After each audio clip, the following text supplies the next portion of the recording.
You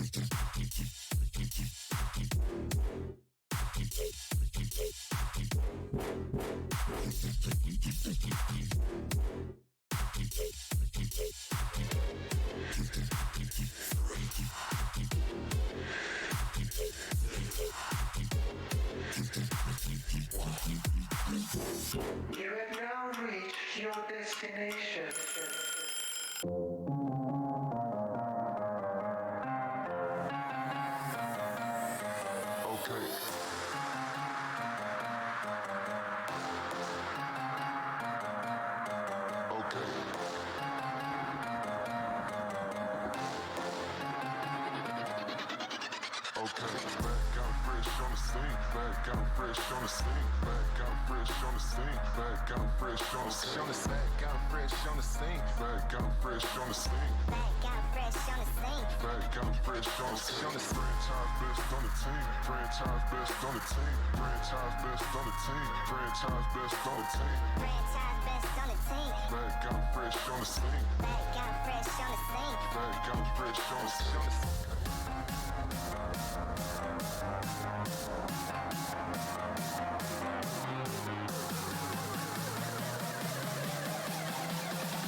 energy.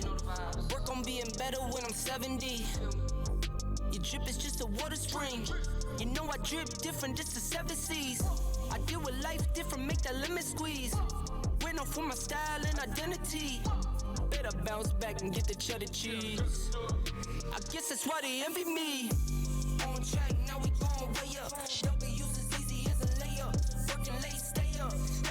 Counting all the way up. Counting blessings, yeah, you know we pray up. Way up, pray up. On track, now we going way up. Now we going way up. Now we going. On track, now we going way up. Now we going way up. Now we going. I got his band like I'm Barry Bonds. Running through the money, but the money's long. I don't love it, but I need it, keep it coming on.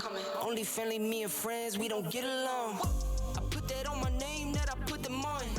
I put myself on stage as they sing along.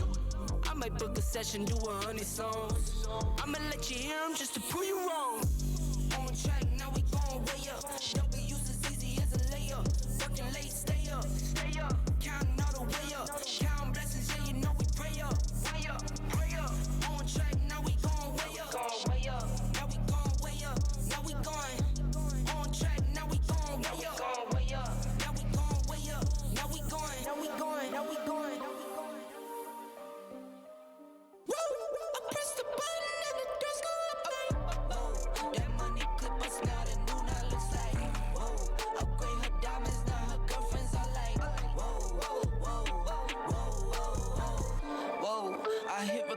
drop, you can't ignore it. I'm transforming now these cars and planes, I'm always boarding. Just out touring down in Charlotte like I play for Hornets. When I'm performing, never boring, now you can't afford it. Champagne Perrier, Vintage friends on my face. Looking like I'm from the deep. These no Cartiers. Pockets deep, deep, deep, bro. I can make it in my seat, bro. Do you, I'm doing me, bro. Making noise, use a peep, bro. Whoa. I press the button and the doors go off like, whoa. That money clip us now, the new now looks like, whoa. Upgrade her diamonds, now her girlfriends are like, whoa. Neighborhood on the scene, neighborhood on the strip. Neighborhood be the name, neighborhood no crib. Neighborhood that's me, neighborhood that's Nick. Neighborhood do the dance, neighborhood do the deal. Okay, thought I'd never make it like no way. I'm the real deal, no role play. My days off, that's no days. No, I hustle hard, young rose. E be the shooter, that's cold case. Those on the deals, that's brose. Got no pay, you don't no say. Okay, this the news, tell them read it. Been the one since a fetus. Don't sleep on me, Tempur-Pedic. That's a no. Spending dope for no reason. Got a ball head, Mr. Cleaner. Heard the big bags overseas, then we gon' go. Whoa. I press the button and the doors go off like, whoa. That money clip us now, the new now looks like, whoa. Upgrade her diamonds, now her girlfriends are like, whoa. I press the button and the doors go off like, whoa. That money clip us now, the new now looks like, whoa. Upgrade her diamonds, now her girlfriends are like, whoa.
welcome everybody to the Hall of Heroes. My name's Infernos, joined here by my great friend Mick, and we're super excited to get things underway. A little bit late to get started, but a couple complications with these two teams forced us to have to wait just a little bit longer. We're around ready to get into this one, Dallas. Best of 3 matches, a tiebreaker will be required and it will be pushed. Thankfully, it may not happen because that game mode lasts 20 minutes long, it feels like half the time. But either way, it is RIT Academy facing off against Alternate F4. Yeah, I mean, these two, obviously, I think we've seen RIT Academy a good bit when it comes down to the Hall of Heroes. I mean, I haven't even cast this my first time here on the desk for Hall of Heroes specifically. But I mean, considering what I've heard about RIT Academy, what they're capable of, obviously these collegiate teams, they don't mess around, knowing that that's the scene that you and I come from mainly. I'm expecting great things from them, especially knowing they usually make it a grand final. Yeah, I mean, at this point in time, Hall of Heroes, it's fairly new. A lot of teams coming in. We're going to see more and more new faces, but we also love to welcome in those old faces. And a lot of that is truly thanks to the fact that we have a country club membership here for GLG, whether you live in Rochester and you want to go to the LAN Center in person and kind of participate that way, or you want to do all online events, you can get your guaranteed entry. Yes, the Hall of Heroes is free, but you never know when or if those slots are ever going to fill up. $10 a month, a single player is all that is required to need that. And then everyone on your team is going to be in towards the tournament. So with the 5v5 format that Overwatch 2 has fallen into, yes, you don't necessarily get a full 6 in with that membership, but you get in like every other esport in the world. So you're glad to be a part like the rest of them. But Dallas, when it comes to Overwatch 2, we got a whole new season as well. Yep. And a lot of changes that came alongside it. But more specifically, coming into this one first and foremost, it's Control, it's Hybrid, and it's Escort to follow things off. Will we see it conclude in just 2? That's a chance. And I think they played a map off screen, though we're having them redo that one. And I'm pretty sure it did fall to Alternate F4. So maybe there's a precedent for Control for them to take it. Yeah, I mean, even then, I mean, consider what Alternate F4, obviously, for them winning that thing out right off the get-go. I mean, sure, that's, you know, more power to them, but as we mentioned, obviously not put on screen because we got a production to run here, Chief. We're here on screen. We got casters in the back, and we got prod there just trying to get everything done, and admins just working what feels like 24/7 in the course of 5 hours. But I mean, what it really dwindles down to is obviously the map, and even then more so kind of the changes that have come around here recently. Because I mean, we talk about the pro scene, we can see and obviously take a lot of influence from what they do. But I mean, we've seen a lot of changes based off that alone because of how much replication starts to funnel down the ladder a little bit. Sojourn, she's not nearly as powerful as what she used to be anymore. And even then, so her grenade doesn't seem to do as much either, considering that crowd control is kind of ripped out like every other piece of it in the game. Yeah, they decrease the damage while standing inside of it. I think it's like 30 decreased total HP if you were to stay inside of it the whole time. Still hurts like all get out, but it's fairly quick to get out of. It's not the worst case scenario in the world. The tank meta has shifted as well. All things considering, jumping from Overwatch 1 to Overwatch 2, we're down to a single tank, which means that tank typically is expected to be able to do everything, save the team, deal damage, ground control. Well, the new meta is Roadhog. They don't do any of that. They pull somebody, they get a kill. They pull somebody to get a kill, and they heal themselves in the process. That's what the meta has changed to. Beta of Overwatch 2, the first time we did an event here for Overwatch 2 for GLG, came out, and it was nothing but Junker Queen 24/7. That was all the meta came down to, brawling in their face. Nerfed her to all get out. Something Blizzard do specifically well when it comes to new characters, usually speaking. Nerf them till they're not viable anymore, and then have to buff them 3-4 years later. No Junker Queen anymore, really not viable. Doomfist, though, huge buffs for the mid to high tier kind of levels. That's where you expect to see Doomfist be played exceptionally well. At the top level, Doomfist still is a little bit here or there, considering that they don't have the ability to heal themselves. They don't have the ability to crowd control as exceptionally well as maybe a Roadhog who can secure somebody out of their ult or try to secure somebody away from a point to then be easier picked off with that hook. Winston, who was the meta pick before, rocking a Kiriko and Lucio on your hero line, a Reaper and a Sojourn for your DPS. Winston is no longer that go-to tank, still very viable on a lot of maps, especially push still, but just doesn't have as much viability, doesn't do as much tick damage, doesn't have that leap ability as much. And because of that, you start to see things like Roadhog kind of jump into the mix for your tank lineup. Yeah, and even then, I mean, as you mentioned, the tanks, I mean, they have to make these adjustments, have to hold them down. That's the problem with the tank thing right now, is it comes around to a single player. You kind of are forced into that slide. I mean, anything, you just have to kind of enjoy the role or excel it to a certain extent where you just don't care anymore because of how just proficient you are in that spot. I mean, you have to make the adjustments. You have to obviously find that counter activity, but more importantly, you have to kind of fit those shoes And not perfectly, but I mean, they need to be snug for darn sure. I mean, considering that you talked about Roadhog, Winston, Doomfist, I mean, you need to make sure to have this kind of whole dive situation under lock and make sure to know how to get inside there, which obviously is just to roll the tank without making sure that you're overextending, or even more so, you know, the capabilities of what your team can really follow up on. Because as we talk about Winston and Lucio and the Kiriko kind of being that support behind them, that's because Winston, he had to leap up like feels like every 3 seconds. I mean, he's always in, he's always out, and if everything really just falls through, no problem whatsoever. And Doomfist kind of fits that same role now. With those buffs to come through, he's able to just leap in, get some jobs done, get some stuns off, because crowd controls we know is super important now that, I mean, considering that less and less characters have them, and you're looking for these players that are saying, okay, who can do this? Well, you got Orisa, but at the higher tier, she's a little bit more of a bullet sponge, and for your Sojourns, she just is a free charge 24/7. And even then, I mean, she's not going to be able to close that distance as fast as you want to. And considering her health and her capabilities and not really having a shield there, she's not the best shot. But I mean, even then, D.Va, another one, spam character. You have the mech, you can go out, beam Baby D before him there for a while. But I mean, you just don't really see that in the high tier play once again, because of the fact that, I mean, people know how to hit their shot. If you get out of that mech, you are sure as heck dead. Plain and simple. Maybe Kiriko can save you with their charm for like a second or two, but past that, you're done for. Yeah, you talk about the importance of, you know, which tank you pick in the selections. Counter picking is the one that's most important when it comes to that tank role. Your responsibility is to say, hey, my ultimate may be important, but switching to counter this pick is going to be even more important. Yeah. Say you lose first fight, honestly, you're in a better position. You've seen what their tank is, you've seen what their lineup is, you can change. At best, you're exiting that first fight, maybe 40% ult charge. You switch, you're down to 30%. You're only losing a 10% charge. You come back, you win that next fight. They have to then decide whether they want to switch or play the next fight for a pure ultimate fight. They go for the pure ult fight, you give that up. That's totally fine. Even then, you can probably outlast it considering how smart your counter pick happens to be.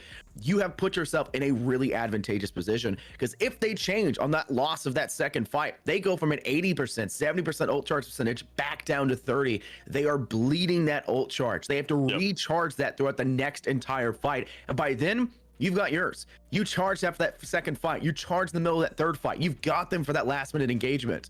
That's the difference maker that tank has to make. Reinhardt, close that distance fast with that charge. Orisa counters that though. Maybe you need to switch away from that. You know they have an Orisa? Just go past her. She can't move very fast. Just go away from her. Pick the back line. She has no true CC besides running into you with her javelin spin and then throwing a javelin. That's not lasting long enough to truly be a threat to the team. Push past, play for the DPS, play for the back line, and go from there. There are ways to counter, and the tanks have the most important role when it comes down to it. There's ways to counter specifically for the DPS as well. We talk about tank diffing, we talk about DPS diffing, we talk about healing diffing a lot if you're playing with Dallas, because it's usually the other way around. And unfortunately, that may seem, you gotta switch a lot for the DPS as well. Reaper was highly in that meta, which was odd considering he wasn't really in the meta for Overwatch 1. But when Winston was in play, you needed that counter. Sojourn was just too dominant to switch away from that one. And now we're in a stage where a lot of, you know, heroes are very viable, but you really want some really burst heavy DPS. Junkrat's exceptionally well at that heavy burst. You hit those shots, you can insta-kill with the mine after the fact. One hit mine, insta-done. Pretty much every DPS and healing character in the game. It's ridiculously powerful, but it does require your team to make space for you to step up. Because you're using those mines in an active manner, you're lacking them on the getaway, which makes you a very squishy target. Yeah, and even, I mean, talk about DPS, you have to make those adjustments, as you mentioned, for tank. I mean, they serve as the utter foundation for the entirety of what the rest of the team has to do. Is when we talk about Doomfist and Winston, you run those Reapers because you're saying, all right, I'm going obviously to the back line, but I'm going to have to make sure to kind of play with my team a little bit and play as that servitude.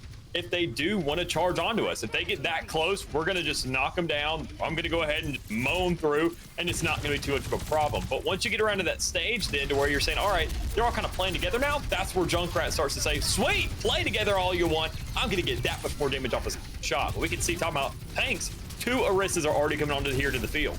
Yeah, especially with this point here, you just have to brawl on site, take advantage of that point early. Alternate F4 have already managed to do so, but you'll start to see RIT Academy cascade and kind of collapse into that site fairly quickly. They have a Mercy for that DPS boost alongside his Sojourn. It works exceptionally well, but the problem is with Alternate F4 having control of the objective first and foremost, RIT Academy are now in the back burner where they have to engage into a site, and that just lines them up easily for Leva to clear out too.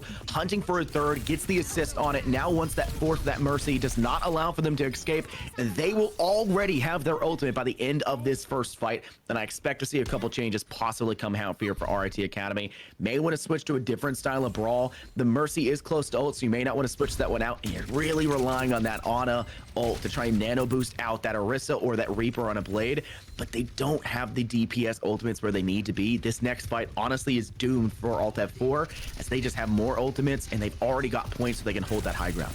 Yeah, I mean, they're doing an outstanding job of just ascending that damage, even then Leva just being an absolute utter nuisance to the team of, RIT Academy. This player alone is who I'm keeping my eyes on, because they're always in the fray. Even then the Observer has the same exact idea. Leva is going through these players, and I mean, the Tracer that's really proficient, so that we don't get to see all that often, is just extremely enjoyable once it's actually nailed to a T. So, I mean, that's really nice to look at, and then even then, as a little bit of a follow-up, I mean, the supports there in the back end as well. You see that those things aren't really charged. These players aren't getting into the fray too much, and that's good. That means they're doing their job. That means they can just sit back, they can chill on site, and they're not risking death either, because that one player alone is going ahead, playing a catalyst to the rest of the squad, and really setting things up to say, I have ultimate what feels like 24/7. That Tracer, by the way, Leva, who already is nearing the ultimate charge, has the same charge at this point as the Reaper does. That's how quick that pulse bomb will charge. Now they're above and beyond that. Orisa will use the bongos, slams down for both sides as both tanks opt to go for it. But notice what alternate F4 did instead of pushing straight onto the site where they have the advantage. They can ignore the Orisa, Dallas. That Orisa has no point in being in this game right now for RIT Academy, and because of that, their backline is entirely picked apart. Alternate F4 easily decimate, picking a Tracer, countering against the Orisa, and denying all of that frontline tank potential. It's an easy pickings. And on top of that, when you have a Sojourn next to it, it's a simple right-click kill for an insta-kill to take down any of the other supports and DPS in the backline. Ignore the Orisa. That's your strategy, and it works wonders for Alt F4. But now, change things out for RIT Academy. They are going Ramattra here with Sep. Yeah, they kind of have to make a little bit of a switch out. Consider what happened in the last one. Even then, a little bit of a change of the map. You're not getting as many long distance lineups. You got to see what really can be made out here. I mean, even then, when you look at RIT Academy in that last round, you got to consider even then, I mean, what was happening. You mentioned that backline. That's another thing we mentioned with those more mobile tanks. Sure, you're playing together as a unit when it comes to a race. The problem is you don't have the crowd control or even in the shields to get these players, these dives off of your team. And we didn't see that really come into full force there. That's why it's so important. But speaking of Ramattra, he could probably do a little bit better of a job of that. That is, if he can actually stay alive. The problem is that big old chasm there in the middle of the map. That's going to prove a really big problem for these tanks, considering how big and chunky of a target they are. Yeah, Ramattra doesn't have very much CC in terms of knocking players off the map, and because they've already lost their frontline tank, even though it's not an Orisa, you can quickly be pushed straight through that Orisa, ignore them and go to the back line, you lose the tank. It's the same old story. It just changes the progression, so to say, for, Alt F4 strategy. Progress a little bit faster, push a little bit faster, take down that Ramattra who's forced to overextend, nano them, or, anti-nade them with your Ana that you've switched to, and you've set yourself up for a huge denial. That's the same kind of counter you do against Doomfist. Sleep darts and counter anti-nades. You just got to change the strategy ever so slightly, realize that Ramattra has a pretty beefy kit for tanking, and then just play accordingly. But you're going to see RIT Academy working in from the flank. They'll drop into the control point, but look how Alt F4 clear away from that objective, Dallas. They want nothing to do with that up close and personal fight just yet. They'll play long range. They have that Sojourn, feed the beast. Yeah, and even then, I'm just kind of keeping my eyes on Kumakana there on site, trying to just hold things down as that Symmetra, not really able to get anything done, considering that you were really trapped there inside that little cubby, and there's just not much you could do in those situations. Sure, you have the turrets to back you up, you have a Mercy there around, but you're saying, honestly, Mercy, if you got any sense, you've got to leave me alone. You've got to get out of here, because the rest of the team needs you in these fights, because, well, you're obviously one of the better supports in the game. Even then, you got Kiriko to back you up, but I mean, speaking of those two, they have to get their ultimates up here soon if RIT want to get a shot on this site. I mean, you look at them, they're trying to contest, they're trying to get things done, but you just once again see Leva just playing as an absolute nuisance. Can't really get the ult there off onto the Reaper, but hey, maybe you can get a little bit of a follow-up kill, and that doesn't result either. But still, if you're getting things done, you're making things a nuisance, and alternate F4, they have so many ults to really just back it up that they go ahead and just pop them, because why not? Huge ult once again by Barbie. Monty is able to find a kill of their own onto Seb that was obviously assisted by two more players, both supports for the side of Alt F4. That is that Orisa diff we're seeing right now. Yes, we're seeing RIT Academy attempt to counterpick, but they're not counterpicking Orisa right now. They need to change that DPS to kind of match and fit the scenario at hand. Orisa's slow. She doesn't have to worry about things. You can dive to that back line. Monty is very quick. They may be a hard target to go for. Zay has one of the best movement utility kits in the entire game, especially on a DPS. Sojourn has that really nice kit for that one. And speaking of which, they are in fact using the railgun right now. And honestly, I'm shocked they're alive. Zay's ulting, everyone's pressuring down on them, and they still don't come up with the kill. Though Kumakano just managed to find the Autumn, they'll take that as an early success, and they'll engage quickly on towards site. Trying to knock the Reaper off map. Unfortunately, the Wraith goes through first, but it is Liba with a huge pulse bomb to assist for 2 kills. And that sets up Alt F4 to completely win out here in this first match on this BO3. So still a whole other mode of hybrid and possibly escort to go if RT Academy can bring it back. Good night. I mean, what an absolute performance here from Alt F4. I mean, I'm seeing, watching clips of RT Academy, I've seen what they're capable of. I mean, to show that just really proves more so what we've seen out of Alt F4 thus far.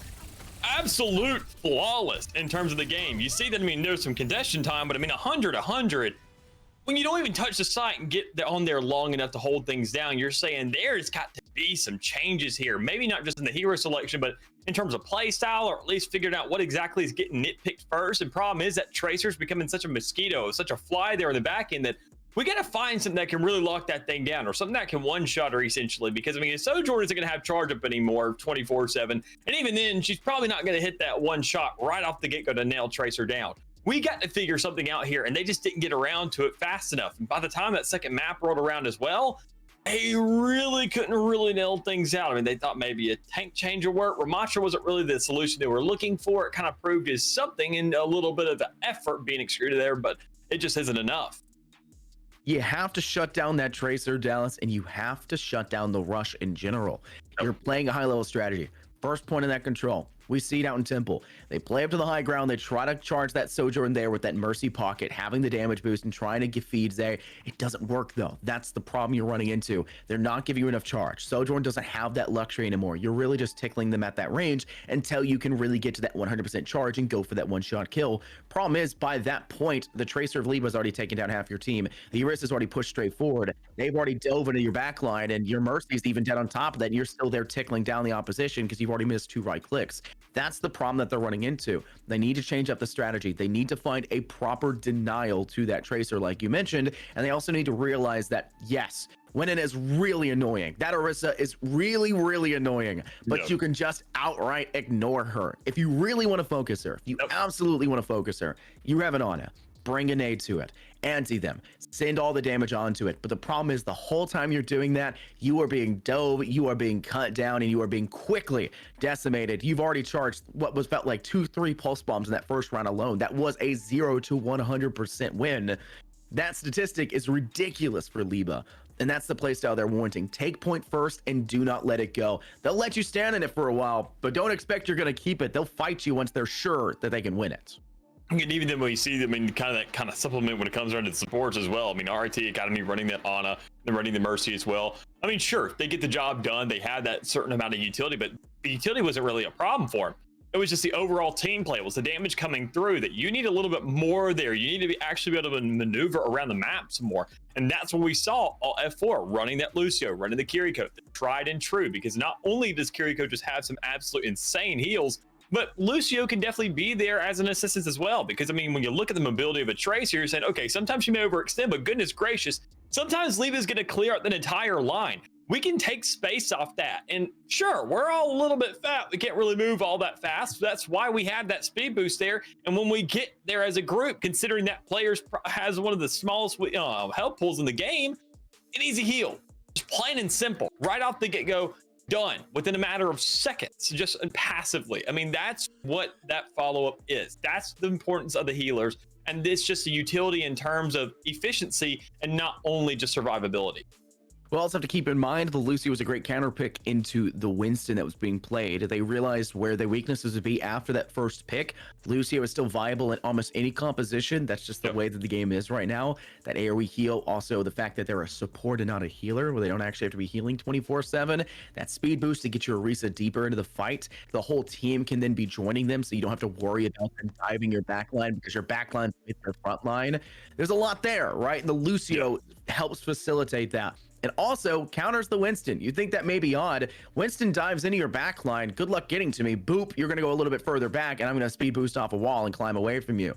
That's the difference that we're seeing right there. They're aware of that shortcoming of that dive from the Winston. They're aware that they're going to counterpick to extend past the resale, and they've built themselves accordingly. The only one we saw get caught up from that was the Ana, who unfortunately was trying to save that sleep dart, possibly for another dive, wasn't really hitting it against the Winston. And even when it happened, they got pushed by that Ramattra when they were there before. They got pushed in by the Reaper. They got pushed in by the Sojourn, whatever they were playing with a Symmetra at one point. They would get killed off first, and still Alt F4 would win the fight down a healer, because they knew if they just engage evenly, they're all in the same space. The Lucio will heal them all up at the same time, speed boost them in, and make them even harder to hit, because their composition is a poke and prod warfare. They're there for the trickle. They're there for the tickle. They're there to slowly take you down. Let Liba feed, let them charge that pulse bomb, and let them take those kills. Yeah, and even then, I mean, when you look at the priority of the targets, that's another big thing. I mean, we saw RIT Academy, they couldn't really get past that big wall that was the tank. And it wasn't just more because of the tank and potential of that tank. It was the fact that they were just staying alive. They were playing back. They were working around corners. They were just being a little bit more passive there in the back end. And you never really saw those opportunities where, I mean, Arlton and F4, their two supports were actually being pressured. Constantly, RIT Academy, they couldn't keep them alive because Liba was there. I mean, sure, I'm going to keep on bringing up this player, but I mean, that just shows the importance of what they're doing. They're playing the role, and they're actually prioritizing targets that need to be prioritized. I mean, Mercy, pretty slow, if we're being quite honest. I mean, sure, you're flying around, but I mean, you're saying, all right, I'm a mosquito, you're a gnat. I mean, in the terms of reality, I'm a little bit bigger, and I can do some more damage, so I can definitely shut you down in the meantime, because you got another job to worry about. Me, I'm just here to kill. Now it's going to be a matter of how much RIT Academy can make use here of this Widow. Damage holding up top inside Heaven. They're just going to try to wait things out. The team is going to quickly extend past Statue, which is the right idea for a quick rush comp like this. The problem is it puts everyone away from that line of sight of your Widow, and it forces damage to drop, which then lets Liba get the kill. Zay will be forced in by the Reinhardt charge. Baby Satan does find a pick of their own, but it's still going breakneck even on even. Liba forced to go pick up a small health pack, and now will engage the objective to try to take down those supports in the back line, but does not have the rewind available in time, and will fall off the back end because of it. Serena doing everything they can with those shurikens, but it will not matter. RIT Academy, a wonderful play, avoiding the team, stepping around Statue, and though they do not get a pick with that Widow, they did enough to zone them and screen them. They essentially won a 4-on-5. Yeah, and even then, I mean, Seb just rushed right through, got that charge off, found a kill with it, and even then, I mean, as a follow-up, the rest of the supports are back there a little bit concerned for their life, knowing that, okay, this is a tank, and, I mean, our job is to heal them. I don't want to hurt tanks. That's not what I do, and they definitely don't do that. They stand back, they kind of let the side just be taken over, and problem is, once it gets around that last second contestation, that's when they really try to go for the strike. So instead right here, right now, in this team fight, just kind of going down the street, you're looking for a little bit more. You're hoping that somebody will overextend, and thankfully, Orisa almost did exactly that. Orisa thankfully has a lot of mobility when it comes to staying alive with that fortify, and of course being able to spin that javelin, stop those projectiles.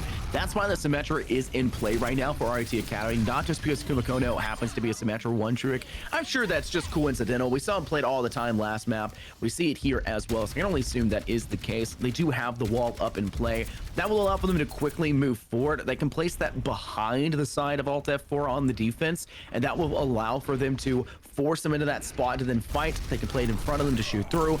Any strategy that you want to choose, they can play that wall really well. It just matters the fact that their front line is fairly slow with this Reinhardt. They're playing a Reinhardt into an Orisa, which is their direct counter, which is the rough part to go against, and they're facing off now against a rough spot where their Ryan is constantly getting killed, and they shatter perfectly to find 3. Charging now to take down the Lucio, booped away and hits the Orisa instead. They are inside and have no way to heal quickly. Cleaned out here by the Orisa, but they overextend themselves. Wow. Lucio doing everything they can to heal them up. They do exceptionally well, but Seb will eventually fall, but not before RIT Academy nearly guarantee this push, having to rely on Liba all over again. A pulse bomb is charged, and they're gonna toss it to the back line, waiting for the right moment, burying down the Baptiste. Swing and the lamp's been sent, and they have no chance now to win this fight out. RIT Academy seemingly squandered all the chances they were given. Yeah, I mean, that's really surprising considering that even then, Alternate F4, they lost their initial player. They lost the tank first, and you're expected, okay, the dominoes just fall after this, right? They just follow suit. I mean, everything just goes ahead and follows the course of nature. No, sir. That was not the result, and that's not how things worked out. You saw them go ahead, find plenty of picks. Once again, Lima just playing that role. Even then, you talked about the bomb, and it just didn't come out. He said, look, I'm getting plenty of damage off just naturally. This isn't a necessity yet. And now, finally, maybe if I can get a little bit of a kill on this Baptiste, it would be worth it. But no, there's so much already there in the back end. You didn't get the direct hit. You got to just go ahead and rendezvous somewhere else. Very dangerous for Lima to stay there as well, considering that their rewind was on cooldown at that point. They still need to be healed. They may just move to that big health pack inside of, well, Bar. Quick use here of the beat drop for Baby Satan. Damage going to quickly move away from that magnetic nade that was sent their way, but it's still not going to matter. The barrage from the Orisa still gets the upper hand, and a major anti sent out by Alt F4. A lot of teams on Kings Road, Dallas, they just straight up give up that first point. It is somewhat difficult to hold. It's okay to lose it. The streets phase is where teams tend to thrive, and that's exactly what we're seeing right now from Alt F4. The RNT Academy side is going to be heavily reliant on these ultimates. They're going to be heavily reliant on that shatter to try to clear away, make space, use that, well, Death Blossom to try and secure themselves some picks in a major brawl up close and personal where damage will typically thrive. But past that, the Orisa can just charge away from it. The Orisa can stun you. They can pull you away. They can javelin spin. They can javelin throw. There's too many counters right now for Alt F4, and RT Academy are going to be too reliant on ult fights to win instead of just normal fights in the first place. Yeah, and even then, I mean, when you look at the kind of stance, you're just doing nothing but funnel in. I mean, that's what it comes down to. On this map, you kind of have to consider, I mean, the street. You mentioned there's a quarter mile of that thing there, and there's not really much you can do about it. Even then, a perfect little counter there to go ahead and shut down Damage, who does have that Reaper and was using that Death Blossom, and it just did not follow through. You had the Symmetra ult up there as well to go ahead and give a little bit of coverage. I mean, we see Alt F4 just holding things down right now. Once again, Orisa just bullying Reinhardt. Leave it kind of in the back end. Look at just go ahead and capitalize and finish things off. But I mean, once again, they're just playing it a little bit annoying. They're not really standing in fights. They're waiting for the call, and they say, all right, I'm the ace up the sleeve when you need it. Otherwise, please do not call for me in the meantime. Look what RT Academy were trying to do there as well. They were going through Hotel, they moved in through back alley, and then were trying to step out into the streets. But Barbie took into the door frame, pops their fortify so they're CC immune to everything, and then pops their ult on top of it, making it so that everyone that's funneled and trapped in there is forced to die. Shatter available here for Seb, though. They're really hunting for the right spot to do so. The Orisa overextends, but a TP was put in play. They're going to do it from the flank, and it catches two. Orisa zoning perfectly, though. A jab to keep Seb at bay, and Zay will finish the job. Now just moving forward. The jab spawn for three, and RIT Academy can't find anything. Alt F4 looking primed and ready to send us out 2-0. I mean, keep in mind, RT Academy right here, they have almost nothing to work with. I mean, they got Baptiste still, but what is that going to do when you barely have any projectiles? Well, I mean, in the hands of an Orisa, I mean, you can go ahead and probably assume that's going to do something because you just spam bullets all the way through. But a little switch up last second to Sigma, you're hoping that that crowd control, that little stun from the rock can do something there, but that's not the case. Look at the Ultimate Economy. You got the Lucio and the Ani. You got both into the spectrum when it comes down to support ultimates right now, and you can just use them to shove the problem down the throats of RIT and close this game out with 7 seconds. Yeah, they can't get forward. Sigma's too slow to get past that gate. They have to extend past the Orisa. They're not able to do so. There goes the, once again, Orisa ultimate of Barbie. They go for the Deadeye and finds a kill of their own. Alt F4 just throwing ultimates down at the problem, and they didn't even need to do that. They were winning that fight in the first place. Did you see that anti-nade sent by Ana at the beginning of that fight as they were attempting to step through Arch? It caught all 5 players on the side of RT Academy. That alone bought them 15 seconds. They have to wait for the actual anti to go away, and then the healers have to do everything in their power to heal all of them at the same time, and it takes time because they're taking damage at the same exact moment. It burns time. It is a perfect tick, and yes, it does mean that that nade is no longer available for self-heal. It's not available for a burst heal, and it's not available for a player that's pushing down on you. But RIT Academy weren't pushing down on them. They didn't have that concern. It was a non-issue, a non-factor, and Alt F4 played it perfectly. And that's one of those situations where you're looking at and saying, what exactly would you have done there? Well, I mean, once again, it comes around to your supports. As you mentioned, they're trying to heal things up, and when you're all anti-healed, well, you can't really do that. If you're all close enough to get anti-healed, that means you're all close enough to get charmed, and maybe that's the solution you're looking for if you're playing that close together. But we see just kind of a little bit of a mirror in that situation where you have the on both sides of the field, but I mean, a Mercy has switched up there for the Lucio. That's the matchup that you're really looking to start unfold and see what kind of impact are you getting here. Is the speed actually being employed here? Or is it just heals 24/7? Is Ana actually getting this damage off? What are the anti-heals looking like we saw in that last round? what is being surmounted from these teams. And more importantly, when you got on in the sleep guard, you got so much that Orisa can literally just, with that Fortify, completely block. Because it just flies, and it blocks all crowd control. There's barely in the game that makes it that much more impactful, and that one press of shift alone just completely nullifies it. There goes Alt F4, though, quickly engaging forward. An interesting strategy from RIT, but because they're back on that Sigma for Seb, they once again are playing a fairly slow tank, and it really is nice when you're playing a Torbjorn to work alongside it, but it doesn't work when you know they're rocking Tracer. You have no counter to the Tracer. You have to pray that that rock gets set out by Seb perfectly. Otherwise, you're having to rely on an Onanade to get the job done, Torbjorn turret to hit, but Torbjorn's turret targets fires based on where he hits with his basic attacks, and they're not hitting the basic attacks on a Tracer right now. They're too fast and mobile, and Liba has been getting away with it the entire game. Seb on site, the last player left standing truly for RIT Academy on this defense. They can't even solo an Ana. Buried in the end, and a wonderful play once again by the Alt F4 side, taking this one a little bit slower, I think, in total than RIT Academy, but they took it in a much better manner, only dropping Liba after Liba had already found 2 picks. It wasn't like an overinvestment and an overstepping the boundaries and working from the back from your tank. It was just playing together.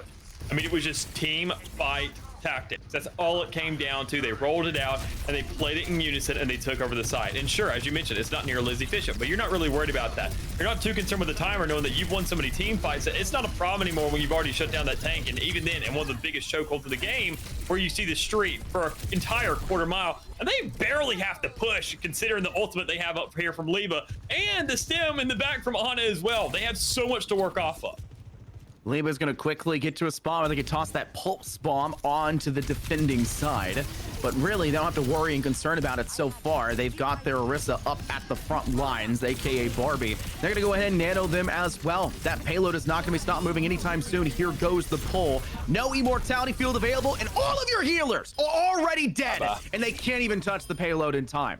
Alt F4, the team named after the funny meme of where if you press Alt F4 in Overwatch 2, it gives you every golden skin in the game. Apparently, want to get that golden crown on their head. They find themselves closing this against RIT Academy, a very solid team in a very dominant manner. Lopsided, in fact. They were just by an account the best team in this match. They take it in a 2-0 route. I mean, Alt F4 out here just giving a performance here off the get-go. I mean, you really just can't ignore it. Even then, they just replicate the same thing they had around when it came around to control the hill. And I mean, overall, it was just insane. Almost not unscathed. Obviously, they gave up that initial point, but as you said, it's part of the tactic. It's the way you play it out. You work around the street. That's where a lot of the beef and brawn of the game actually goes down. That's where you're grilling all this stuff out and you're eating it as well. I mean, you have to make sure that that entire situation and the entire environment just plays around your squad. And we saw the likes of Alt F4 utilizing those back alleys a lot more efficiently. Liba was using those constantly as cover, saying, we're winning this fight 4v5. Honestly, you're doing a great job. I don't want to be there just to die anyways. I'm going to go ahead, kind of throw little bullets in there, here and there, and go ahead and charge up my ultimate. But in the meantime, you guys got this. Their tank isn't really doing too much shit. Their supports aren't getting their job off. Our on is antiing literally everyone. So, I mean, what problem is there? Just call me if you ever need me. But in the meantime, I'm going to make sure that nobody kind of goes for these solo ventures. And if they do, I know I'm a better player and I can lock that down. I mean, a lot of this comes down to not shutting down Liba, maybe a tank difference. They were really relying on the one trick of the Orisa for the side of Alt F4. And yeah, Barbie was exceptionally good, and their positioning was really well. But all of that was helped and facilitated by their actual DPS and supports being there alongside them. Barbie was in a lot of scenarios where they were extremely low, antied, still pressing forward, almost overextending, but the amazing support they had behind them allowed for them to do so, fed the beast, so to say. And they were essentially doing it with only 4 players, because Liba, half the time, was extending around through a hotel, pushing up through the top floor and second floor, and was just poking in product from above or from behind and just getting a ton of damage off to charge that ultimate, which was obviously working exceptionally well for them. They were picking those fights even at a man disadvantage, which is going to happen with that dive comp for that Tracer, and they were still coming out victorious just because of how dominant that Orisa was being in the face. We saw it in Nepal for second point. They move, RIT go through the back, they drop in, and they're in that tight, constrained hallway next to site. Everyone else funnels out over towards the high ground on the opposite side. The only 2 on the ground was Lucio and the Orisa. The Orisa, so they could have speed boost alongside that Lucio, and they just stayed and forced them in there. RIT think, hey, they don't have any explosions. We're totally fine in this back room. You're not fine whatsoever. On an A toss across the map, you got to deal with the Orisa barreling down your throat. A javelin's going to stun your tank every time you try to push forward. It just wasn't working. And on King's Row, it was the same story on that defense when they tried to switch to that Sigma. They had the Sigma up in hand. They got to 78% ult charge. They, in fact, were the highest ult charge hero in the game at the end of that first fight when that point got taken by Alt F4. But they did all of that because Alt F4 did not even push him. Alt F4 didn't care about Seb. They did not care about the tank. You can't defend your backline. You can't sit sturdy on high ground. This is not the map for it. And unfortunately, they pay the price for it. But that is all she wrote. We'll get a quick break before we head on over into Game 2, Dallas. We're going to see you guys in a few short minutes. Stay tuned to see the next matchup of the night.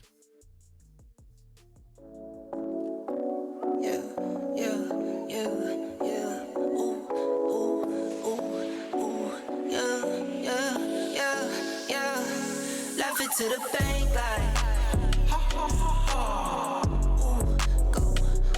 Laugh it to the bank like ha ha ha ha. Ooh, yeah. I got it in tens, 20, 50, hundreds, tens, 20, 50, hundreds, tens, 20, 50, hundreds, tens, 20, 50, hundreds. Laugh it to the bank like pedal to the floor, need no brake lights. In the dark, watch it make light. I'm a star, got no stage fright. Please don't get me mad, I'm a nice guy. My baby say I'm cute, yeah, I'm type 5. I be waking up when you go night-night. In a different zone with the time. Laugh it to the bank like ha ha ha ha. Ooh, go. Laugh it to the bank like ha ha ha ha. Yeah, I got it in tens, 20, 50, hundreds, tens, 20, 50, hundreds, tens, 20, 50, hundreds, tens, 20, 50, hundreds. I get it up, flip it and continue. I've been going dumb, I've been going mental. Going up, I'm on another level. All black clothes like a metal. Little this and this, little Ricky Rick. It's my grandmama, I'm her Nicky Nick.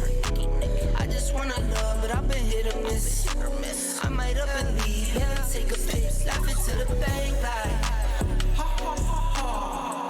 Ooh, go. Laugh it to the bank like ha ha ha ha.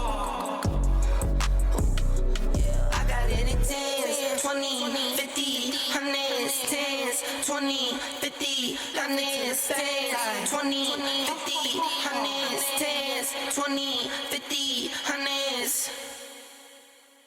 Enough of the code switching, been hitting my soul, been on the ropes, I'm ready to grow, so get to know niggas. Keep your head up, I want you to grow with me. See this gold on me, want you to glow with me. Yeah, alright, okay. We get it.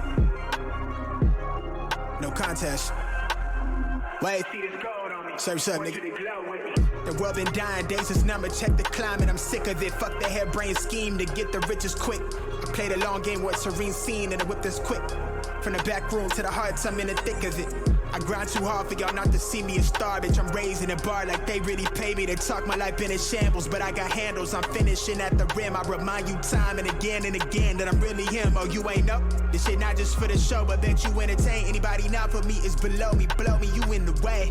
I live my dreams, I got it locked, the master keeping on me. Back in the field, running audibles with the team. Everything I got out the mother, told my truth. I shake that fake shit, they praise you, then minimize you behind you. Just know I notice you. Stay woke, no joke, it really be the ones you closest to. Had to stop sleeping on myself like I ain't know the truth.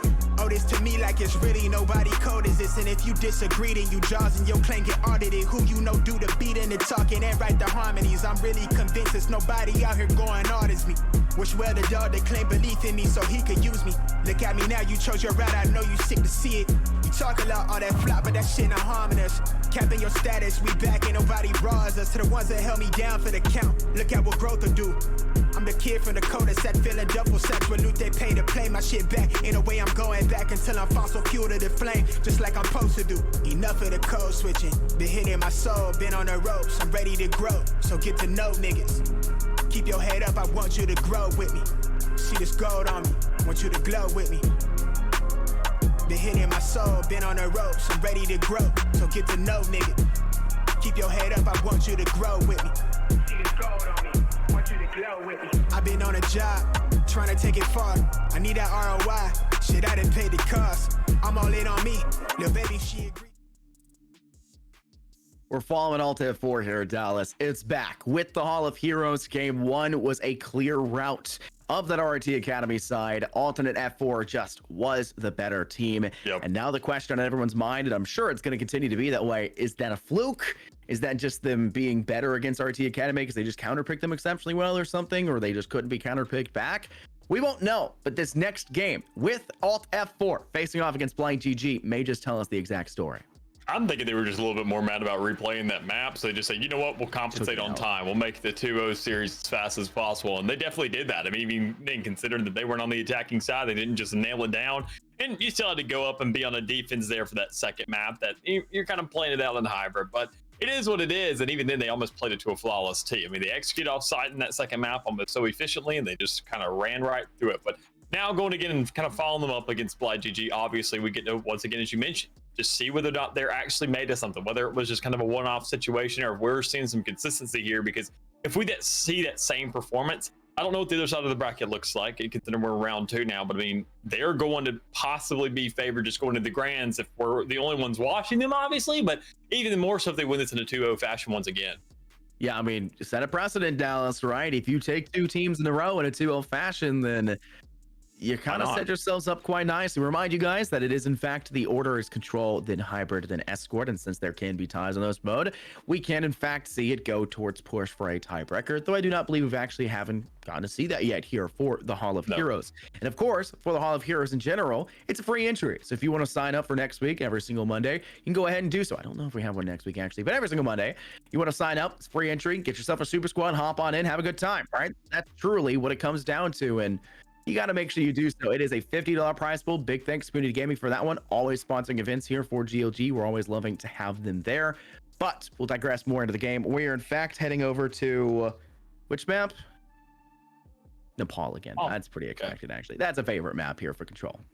Yeah, and even then, I mean, just to be expected, it's obviously just going to be tried and true. Knowing that Alt F4, I mean, if they got the thing nailed down, saying, all right, well, if nothing else changes, nothing else changes, right? We just go back. Because they won it in a 100-0 just both times. There was actually no back and forth there. We just going ahead force them right back into the spawn, and not much you could have really done there. And even then, more so, what you could do, as you already mentioned, a little bit of a country club membership, and even then, more so with these Hall of Heroes, we're too familiar face for the Pit of Valor every single Wednesday as well. Much bigger prize pool over there for $250. And it's the same kind of injury situation. Even then, for the entirety of Christmas, we've had, or not Christmas, December, we've had events going on every single week. First week was Ascent and Chamber were out, considering the Chamber is even then dead now.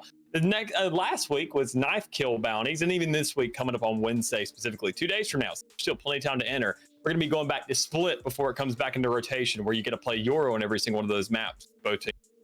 We're closing that one out there, Dallas, as well, so we're fairly excited for it. That Yoru pick was entirely to make sure that you actually participated in Fair enough for the event. But we're actually happy to see it. We got to see a Yoru quite a bit recently as well, these past few weekends, Dallas, and that was very fun to see. We got to see our first ever Harbor, so a little bit of that new. And speaking of that new, we got to see a sneak peek of Ramatra and that last game for RIT Academy. And unfortunately, much like everybody that's played Ramatra and inferenced on their own, not that good. Did not work out that well. Not the best in the game, which is shocking. Usually, what Blizzard does is they say, hey, we want people to buy the new season. We want them to be playing the game on these releases. Let's make them unbelievably overpowered, as strong as we possibly can, and then slowly nerf them into having absolutely no worth whatsoever. They've done it with Sojourn. They've done it with Orisa on their initial release. They've done a lot of these things, right? Ramatra being pretty mid, having his, the boons, but also having a lot of cons in the same time. It's an interesting decision by them. And I mean, it's still fun. Ramatra has a very bloated kit, a lot in that util total. It just isn't working out so well against Alt F4 up to this point. Maybe it'll change here for the Blind GG.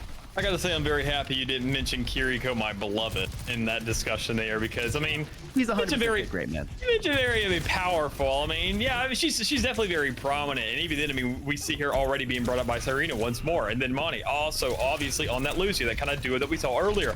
But as you can already see, I mean, it's just resulting once again in good results for him. But the player that we got to highlight, obviously, is Liba, who's just the MVP of that last map, and we got to see whether or not it can actually follow up. No actual site being controlled yet.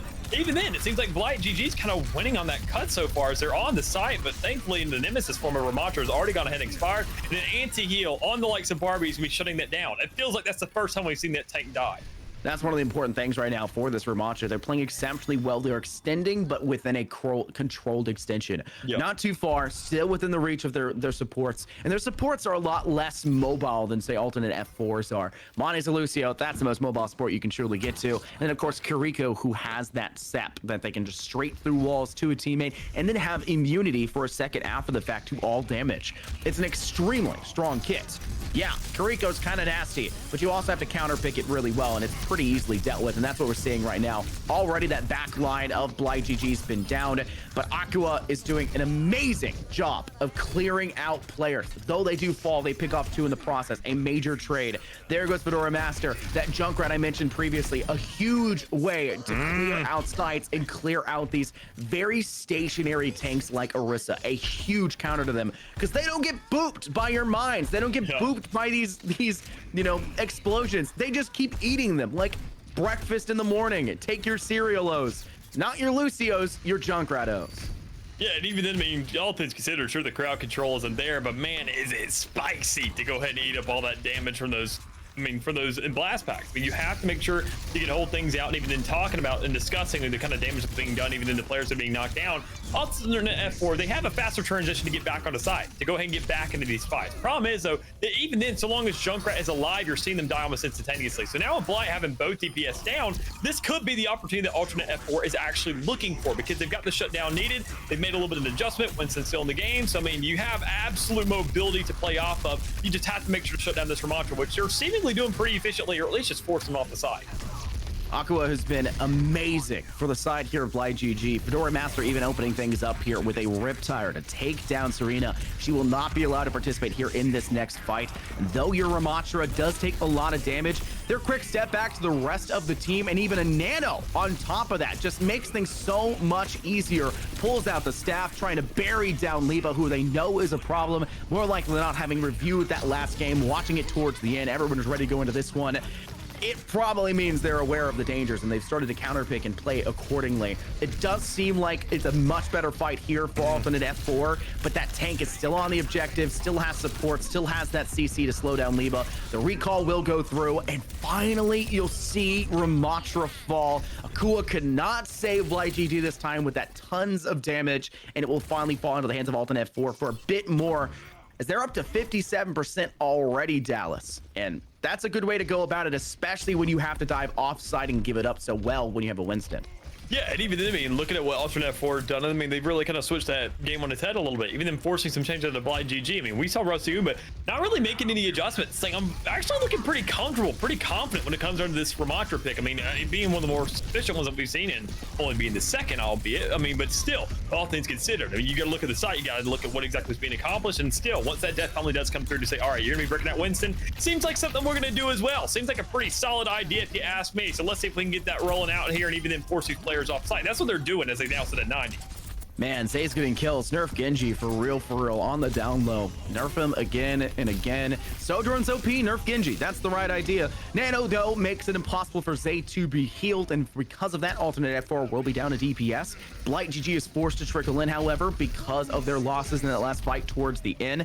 Mane is able to find a nice pick for alt F4 all over again, and we mentioned it before. Liba's not countered by a Torbjorn turret because the Torbjorn is hitting those shots on a basic. I trust that enough for Fedora Master. It's not hitting the Tracer, though, which means those shots go the other way, and it doesn't really work out for themselves. Zay, using the blade, takes down Fedora Master, aka the Torbjorn. A Primal Fury will be unleashed by Blight GG, as Rusty is doing everything in their power to try to save this objective, but they hop off and 9 away from the congestion of sight, and alt F4 will secure the first round of control here in Nepal. I mean, definitely a little bit more competition there. Blood GG kind of coming out the gate, swinging them at alternate F4 after a couple of adjustments. Say, look, this is not the same team anymore. IT Academy kind of give us an easy time, but after this point, I mean, we obviously have to go ahead and tighten up and figure out what exactly is really being presented to us and make adjustments accordingly. And I mean, obviously, they made the adjustments. Liba hasn't changed because, well, works. Don't fix it under any circumstances. I mean, we see obviously the switch up to the Genji and to the Winston as well. And even then, Cyrena switching back to the Ana for this map specifically. So, I mean, you know they're bringing the competition. You know they're here to play. And even then, surmount a comeback that we saw with Black GG. What, it seemed like they got 70, 80% right off that initial push. It took them a little bit, but it showed that, I mean, there's actual little bit of fight here, that you have to win these team fights so that there is some back and forth, that the heals are coming through, and there's survivability across the field for both these squads.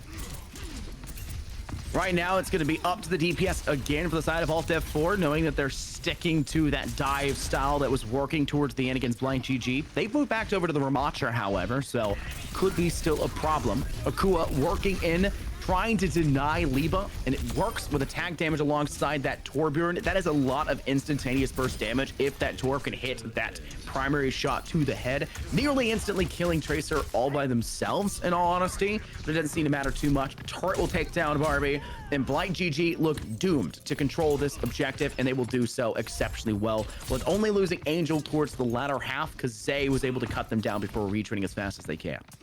Yeah, I mean, you just got to look at these exchanges, see what's happening here. Once again, Blight GG just kind of go ahead and repeating history. Strong out the gates, able to go ahead and get the initial control, but it once again comes out of one key shut down Rusty. This has been a player who's been really good at staying alive. Problem is, right there, you see Barbie, unfortunately, just kind of going off the edge. Usually, Winston is picked for this map to a certain extent to get out of that chasm, but problem is, when you leap into it, you have no escape route whatsoever. It doesn't matter how fast that region is. Well, you're hoping that you have the Winston leap again. Not having it, though, puts you in a really rough spot. Great placement for that Torb turret as well. Fedora Master gets a huge amount of damage laid out from the initial step up of that attacking side of Alt F4 towards the objective. Play from the outside ledge. Barbie catches Angel kind of off guard. Angel, Lucio, you're able to get away from that one. Heal yourself up on the way out and then quickly retreat away. So place the Ramattra turret in front of the turret itself.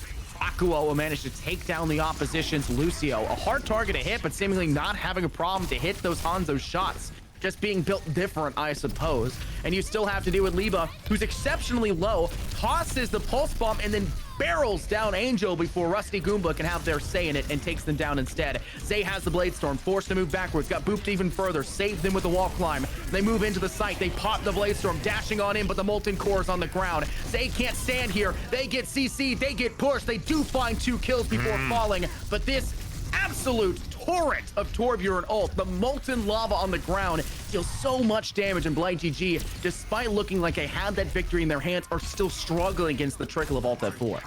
Yeah, I mean, just seeing what Blight GG is doing here, I mean, they are keeping this thing held down. I mean, usually those dragons to go ahead and just hold outside a little bit longer. Akua just going ahead keeping the charge in the back end, looking to just play as passive as possible. And even then, I mean, it does inevitably go ahead and switch over because alternate F4, they are not going down without a fight. You can see with the 2 ultimates available, they're not going to be using those pretty, aggressively. You use them very sparingly to make sure that site can stay contested. You can knock players off the map that if it does come around to it, Winston with that ultimate on site can just say, sweet, I will just knock everyone off into the big old abyss that's there, and you have no escape route to work with for any of your players except for maybe Hanzo and Lucio and Kiriko. But I mean, still, there are 2 actual players that you're trying to shut down. That tank and Torbjorn here in the fray as well. That's going to be 2 little plays to be making here. So speaking of that ultimate, there it is. Come out, Angry Monkey on the field. Let's see what it can get done. That Primal Rage, a constant thorn, and also having the ability to leap so consistently along with those wild swings. It's still not enough to keep them alive. There is an amazing counter to Winston on the side of Blight GG that a lot of people kind of undervalue. It's the Torbjorn. They have a right click for a shotgun. They have that instantaneous damage, and it works exceptionally well. Problem is you lose Fedora Master and your secondary DPS to a single pulse bomb. Liba then with that existence, able to push forward and take down the Ramattra and help Zay take down Angel. There is nothing that alternate F4 seemingly cannot do when they have Liba and Zay DPSing. Even when there's not very many healers nearby, they are a constant threat. They've now forced Blind GG off that Ramattra. They're now on Roadhog, the most meta pick as of right now, and a lot of scenes. We'll have to see if it works out for them. You just get that first pick, that opens up Blight GG to take site pretty well. Even then, I mean, you can play on the outside. You can get that hook. You can go ahead and drop a couple players down so long as that hook is up and you're in the right spot for it. I mean, what it comes down to is Ramatcho. I mean, we saw it being very efficient when it comes to just holding down that site, playing it slow, just going ahead, popping out that Nemesis for him.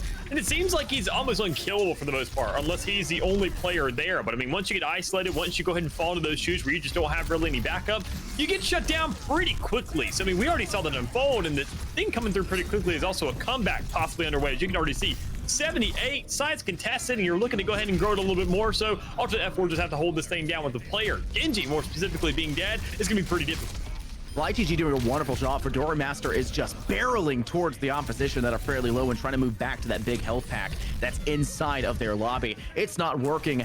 Double shotguns countering the Winston. All they can do is run and pray that it'll be enough, and it never truly is. Barbie will even switch to Doomfist right at the end, hoping they get back in time, but there is no chance that it will occur, and Alt F4 will acquiesce this round win over towards BlightGG, forcing us for the first time of the night to see a third round here on Control, still in Nepal. And this one, though not as, I guess, open of a space as that necessarily last zone was, it's still a very open and controllable area. A roof right above the head, meaning that far is a little less viable, but the actual space around it is so extremely open that it allows for snipers for long shot, allows for instantaneous burst damage. Aqua will have a much better job in this round in general, as long as they're able to hit those shots like they did in the first. Unfortunately, still losing to Alt F4, but I don't think I can blame Aqua for that because they played so well at the beginning. It also acts as a perfect little bit of a hunting ground for a bunch of Mays that are hunting down a Yeti. But I mean, I digress. If you've been getting into the winter event, I know I have. I've been enjoying it. I'm a little bit of a casual, but I'm filthy in that regard, but it doesn't really matter all that much. Instead, these players are not. They're, I mean, filthy in terms of damage and what they're getting done, as you can already see. I mean, not too many kills coming out, but a good bit of damage though, considering that we talk about the openness of this map, and obviously that Hanzo from Akua, I mean, that player that we haven't really gotten to see too much of a highlight of, that just kind of passively charging in the back end.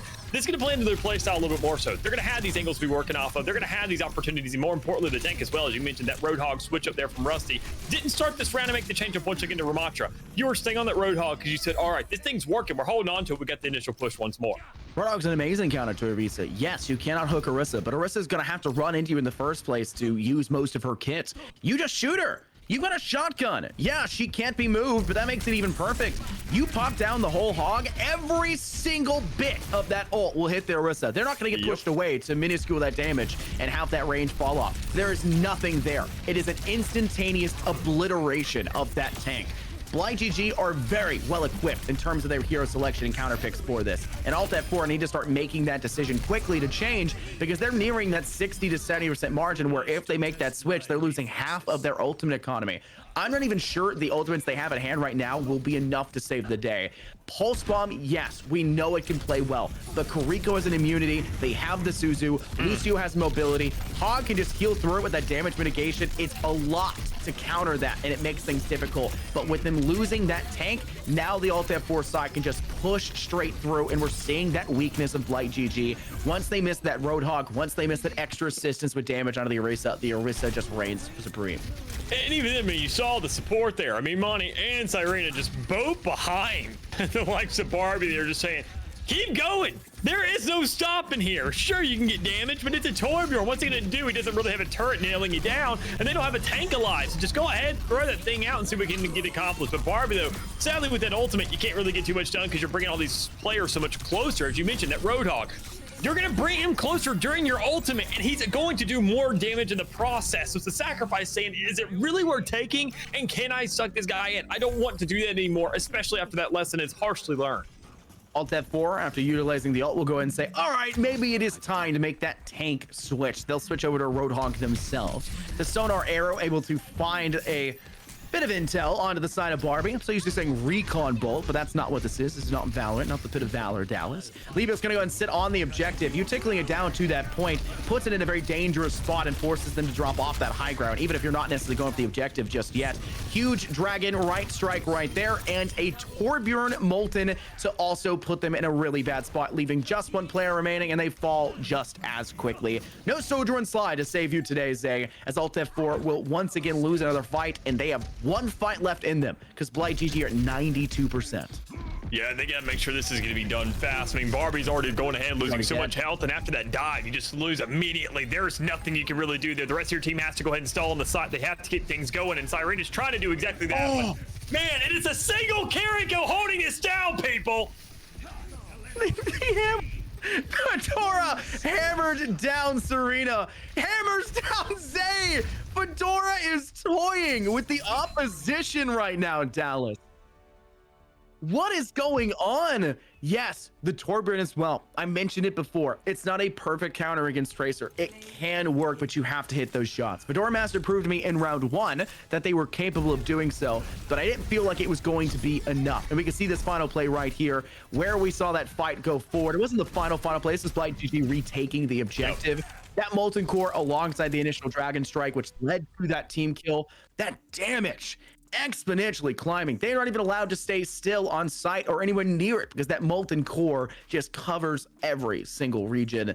They played wonderful. The Torbjorn came alive. Akua destroyed the DPS diff that was going on right there. We're used to saying it's Liba.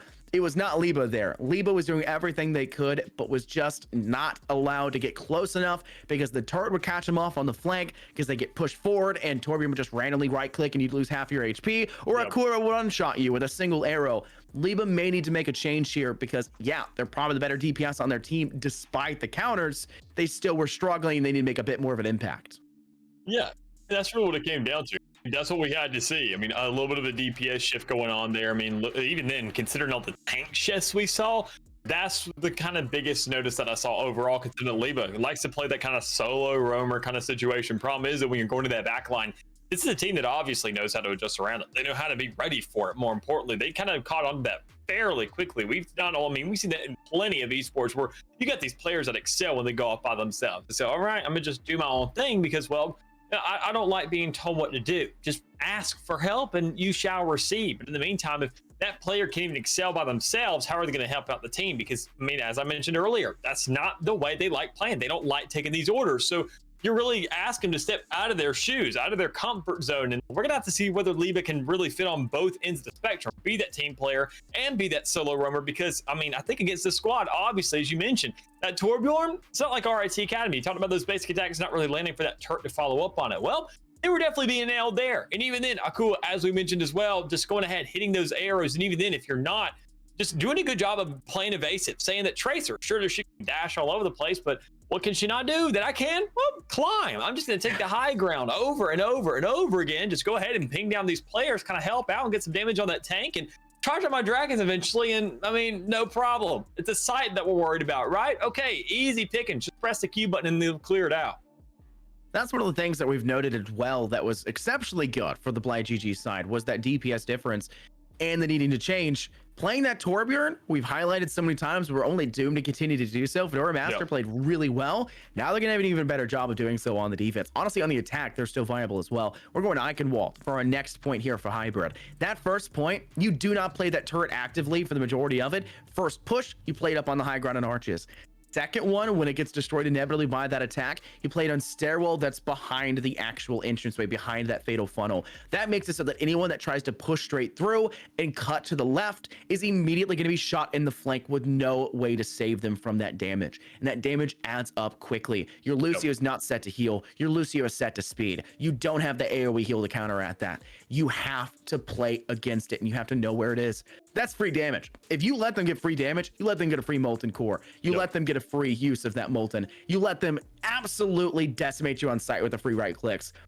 I like the idea of switching Roadhog, but much like how Roadhog has a shotgun, Roadhog's counter is a shotgun as well. Just get beefy and in their face, play against that one. His has a huge amount of spread. It requires him to be very close for damage against very large targets. If you're small, like a Torbjorn, it's a little harder to hit him, and you can do a ton because that thing doesn't have as much spread as a lot of people think it does.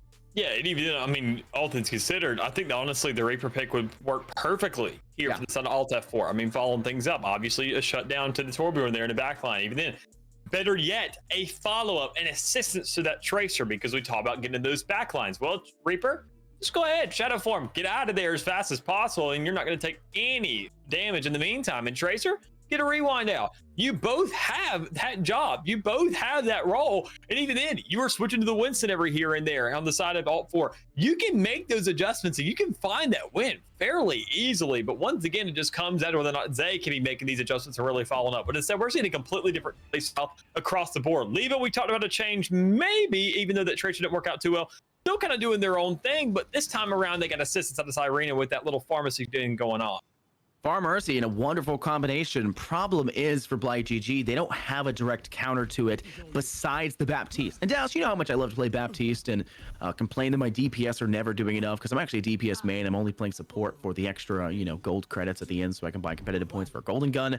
Baptiste can shut down a Pharah really well. The problem is it's not good at shutting down a Pharmercy. It is ridiculously difficult to take down a Pharmercy, and that's going to allow Leva to feed. Already at 18% ultimate charge, double that of their closest competitor. It is nothing but direct impacts galore. The only person that has that hit scan potential of High of Angel already dead. They just need to take down the rest of that back line. The Ana is still a threat, but you don't have to be that concerned with him because you're being pocketed by your Mercy main, and that's what you've got to do. Clearing away the turret. Leva goes forward, takes down Sly. Akua needs to be removed, and they'll do exactly that with a quick 3-tap right after the fact. It is just Leva's game, and everyone else is forced to play alongside it. Yep, I mean, that's what it comes down to. Find Leva, find that main carry, and then just work on them and feed that beast. And we just saw that unfold to a T once again, where Leva seems like they're right back to their form. I mean, already going ahead and initiating it right off the get-go to shut down money, and you're thankful for that. You said it earlier. That one player that's going to be shutting that thing down is going to be that Baptiste, but it died immediately. Literally. I mean, it was shut down almost instantaneously. But, I mean, even then, yeah, look at the hit scans. What else is around the map? And even then, BlightGG isn't really running too much of a counter to this except for that Ana. And let me tell you what, anti-heal nades don't really work that much in the air. And even more so, I mean, they're not even healing half the time. Leva's dodging shots and Cyrena's just there to amp damage. I mean, that's the problem we're running into right now. They switched off the Baptiste. They want to get into the foray. They want to fight up close and personal, and it's not working out for them. Fedora Master gets a little bit too overextending. Roadhog is down without a heal and down to 56 HP. Thankfully, they have that burst there with that Ana nade to heal a little bit faster. Leva's charged that barrage, and the Deadeye is not far behind it. And while, yes, BlightGG have managed to find their tank, all off the back of Aqua, who has been saving the day and the only saving grace for them. They've got to cut down the Pharah. They've got to find the Mercy. They are trusting in this Hanzo so much, I would dare say too much. You need a little bit of extra assistance with Leva. You've got to find a little bit of extra damage on top, because even if Akua can hit a single body shot, it's not going to be enough to kill. They have to crit to secure. Yeah, and even if they do, they have res. Like, yeah. I mean, there's just so much there. I mean, you got to shut down the Mercy first, and that's the problem considering that, I mean, Leva obviously knows how to choose her targets correctly, but even then, you got a pretty good hold right here considering the point just got secured. You keep them locked down to the gate. You say, all right, here's a choke point. It's not here leading up to the point right off spawn, and we don't have to really run as far earlier. I mean, considering that now the site's going to be pushing more and more, the payload's going to be coming to our side, and we're just going to keep it around this area. We're more than happy with that, because what's going to happen eventually? Well, obviously, you're going to have Leva going over the top. Everybody else is going to funnel through, and Roadhog's going to say, somebody's going to cross that line. If they don't, I'm just going to hook. Alt F4 doing a really good job, though, pushing, and here comes that destruction I was talking about earlier with that whole hog and Orisa. Even if they didn't have the Fortify online, they were stuck in a corner, nowhere to go, and they'll be quickly decimated. That's just how strong that counter is against it. It's very difficult to play against an Orisa in general, and Roadhog isn't always the best, but when you've got teammates that can also burn down the Orisa when you're targeting it, it works very well. Roadhog trying to use their heal. Zay is standing into the middle of a huge health pack, and because Roasty Goomba extended for that pick, they overextend and they get killed in the process for playing Akua to have to clean up after the fact. Res goes down, and Serena, you're standing in the middle of a dragon, and they'll fall because of it. Now Zay at full HP. Aqua has to hit the head. They do, but still, Alt F4 with every kill they possibly needed, able to secure themselves going forward. Yeah, just the essential picks is all that really rained down. That's all they really needed at the end of the day. But I mean, Leva's still alive and well, looking for somewhere on the map, saying, Serena, go ahead. We need this assistance. We can need this help. I'll go ahead and give you a little bit of a boost to get onto the side, because that's where Mercy's starting to excel. It's where they obviously have teammates. Why you gonna play together? But even then, I mean, considering the damage boost is already coming through, Cyrena, that exact player is now being shut down, because finally Roadhog getting those hooks, getting those shutdowns from support, and making sure to just nail down this alternate F4 team to a certain extent. As you can see, it is a 4-2 because of how efficiently they knocked everything down. They switched off that Torbjorn. Instead of having a turret, they have a turret 4. They're going to play still with that kind of, I guess, stacked extra damage, but they'll do it all themselves, more specifically, using their blast to move themselves forward. That's a pro Bastion move. Unfortunately, you take damage in the process, which makes you look a little silly coming out of spawn at half HP after the fact. Akua once again is going to take the fight early into their face. I wouldn't be shocked if the rest of BlightGG decided to do the same thing. The best hold they had was when they were holding that arch where, well, the Roadhog didn't have to worry about the Thora, and apparently no one else does either. Akua finishes the job on Aliba, and a great secure on a Serena as well, denying that res. I said you've got to work through Akua, and they're doing exactly that. Perfect execution. I mean, you mentioned that obviously you have to make sure to find that kill on the far, but even then, I mean, we saw Akua play that much better, saying, sure, I know the resurrection is going to come around. I'm just going to use that body as bait instead. Once I see that player is down, when I take that kill, I am forcing my way over there. Once I hear that audible, I am pushing as hard as I can because I know there's a free mercy and there's nothing that woman is doing against me. So once again, you can talk about Akua because, well, there's an ultimate up for him, and that's a free dragon to push down this long lane that is that payload current spot. And you're just kind of looking to lock things down as you got the rest of the team really pushing up, trying to get to the top of this castle, trying to lock things down, but they just can't really do enough with that immortality field coming up there for Baptiste to save the day. What a fat lamp. That was the literal perfect execution of that lamp. You would assume that a barrage would go for it, but because you entry into sentry mode, you're able to quickly burn down that Pharah because they're standing still. It's an easy target. That lets BlightGG secure themselves a good spot to work from. Yes, the biggest thorn in your side is Barbie right now. They are everywhere yet nowhere at the same time. They're moving every angle. They're pushing down Akua. They're trying to snuff them off the high ground. But you have a tank of your own that's almost just as annoying. An instant kill machine. A large hook from across the map, and another kill secured after the fact. Lamp will go down, a ton of damage off, and it gets a kill to Liba. How many Bastion ults have you ever seen, Dallas, that get 2 kills? That ult is garbage, and still managing to find huge success. Well, I mean, it also comes down to just kind of making sure that you have so many distractions going on, so much of a team fight where these players just really can't concern themselves with anything else, and that's just exactly what's going on. Alt F4, they're the ones who are getting distracted. I mean, obviously, after that last game that felt like merely nothing to them, the game would have been over now. Hell, it feels like the entire series would have been over by the time that we've been in this series alone so far. And then knowing that they actually have to have some respect inside of BlightGG, they are keeping this thing close, they're keeping it contested, and better yet, they're also keeping the payload a little bit stuck there for a second as they are still contesting that thing in overtime.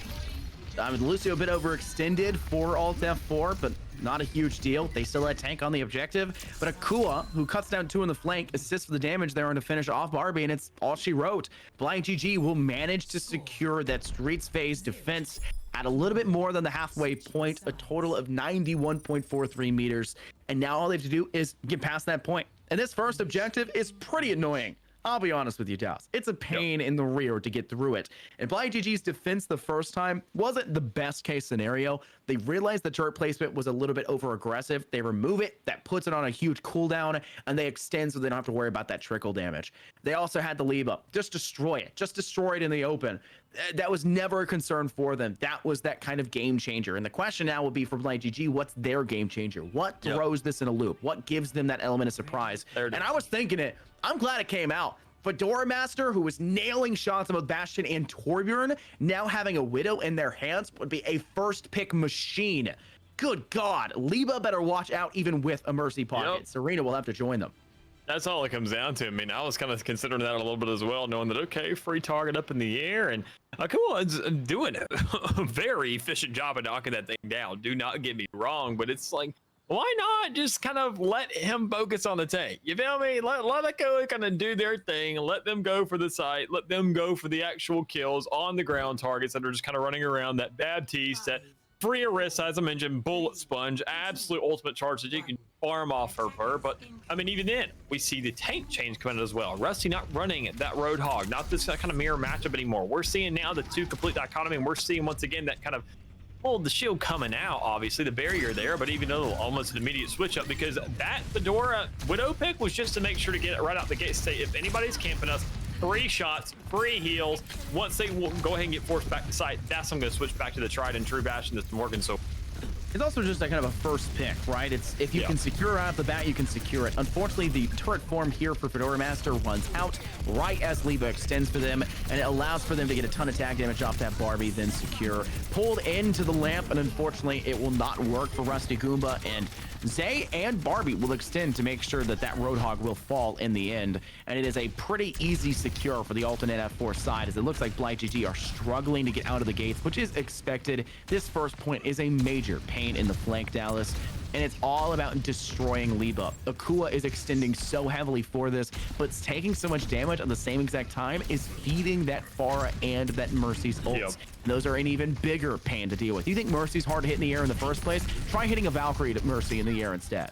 Yeah, and even then, Akua, though, is still doing a very sufficient job in charging up their own ultimate as well. I mean, keep in mind, they're sitting at 90 compared to Liba's 80, which we did see about more of a discrepancy, about 20% rather than just the 10 we're looking at right now. But still, if you just kind of ignore Liba, don't take as much damage in the meantime, and you're kind of pushing for that site, you're looking to get more up, and looking to get that damage off, you need to really to make sure that, okay, I can actually find ways on the site. I can actually make sure to maintain the game a little bit.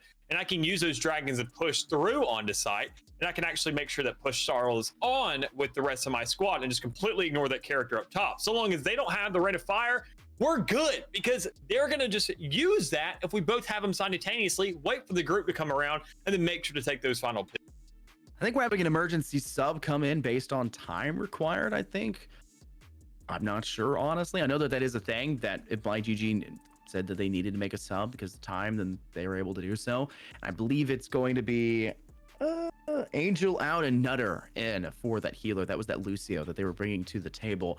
We'll have to see if that's enough of a difference. If that actually does go through, that may just have to wait for the next map. But pause is here. We see the difficulties they're having getting through the gates, and the Bastion isn't really working for them right now. The Bastion is good for that constant, consistent damage on defense, but pushing through when you're in that Bastion form or that turret form, you're slow. You're ridiculously difficult to move around. You don't have as much burst as you would like, because high mobility characters, even in the air, like Mercy and like Bastion, are much better at securing safety away from those lines of sight that Bastion has. You can't move into that. You can't run away. You're so darn slow, and that's the issue that you're running into. You gotta switch to something else, I think, here. You gotta play a Soldier. You gotta play a Cassidy. Whatever is gonna work for you. I just don't know if the Bastion is necessarily gonna be it. You're getting a ton of damage off, but yeah, you may be countering that Orisa, but you're not countering anybody else, and they're countering you really hard, and it's hurting.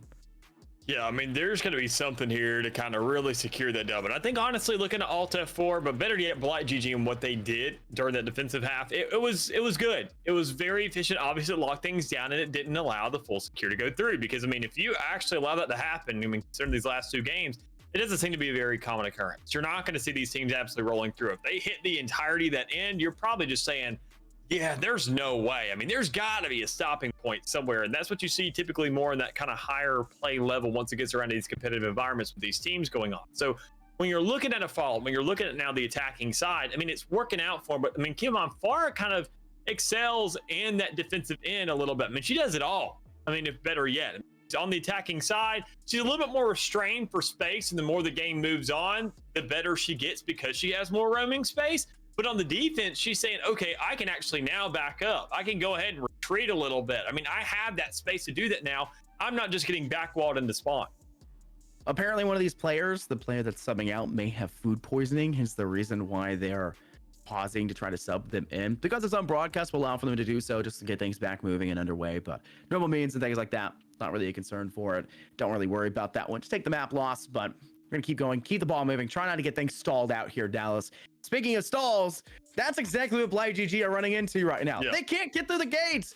It's not just the Pharah that's a problem, though. It's running into the very consistent threat that is that tank on the opposing side. Alt F4 have a wonderful tank. We've seen it over and over again, that Orisa. And yeah, they counted it fairly well in the maps prior, but this is hybrid. This is them pushing through. This is them trying to get past this Orisa with a wonderful backline of supports that do not miss. And while you normally think they just have one support healing the Orisa because the Mercy's pocketing the Pharah. Mercy can be everywhere. They got huge mobility. I've had people I play with saying, don't play a Mercy. Mercy's bad. I say, oh, well, yeah, I'm a bad Mercy, but Mercy's really good. Yeah. She is still very viable. She's very mobile. She's very annoying. Well, yes, she's not available and not very good at the highest level of play. She's consistent. She can't deal DPS, which is her downside. So she is purely a healer instead of a support most of the time. but it doesn't seem to matter. That res to get your team back into the fight, especially for a long reset like Eichenwald can tend to be, and of course that pocket far strategy that is allowing Liba to go off. It is nothing but boons. You have way more pros than you have cons, and it's working out obviously because BlindGG are struggling to get through.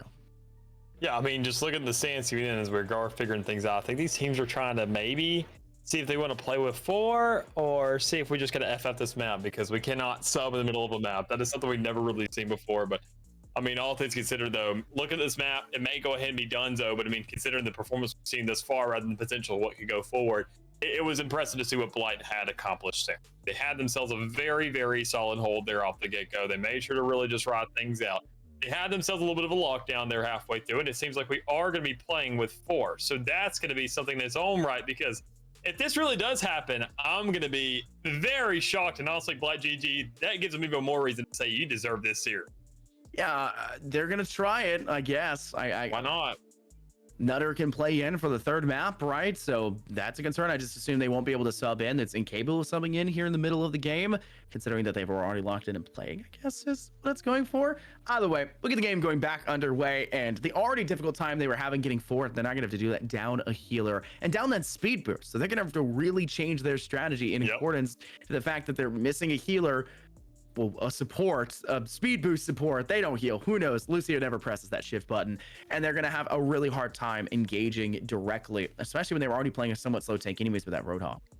Exactly. So, I mean, I'm just curious to see what exactly they can get done, because even when we talk about the supports, we talk about just kind of those hybrids, we talk about those healers, you're going to have to actually kind of play that healer now. But good God, are you going to have to be a squirmy wing? You're going to have to really make sure to get this job done. You're going to have to really hold things out. And that Kiriko is going to be the option for that, to say, well, that means I can immune myself. I can immune my teammates. I can keep people alive if need be. And that's what it comes down to.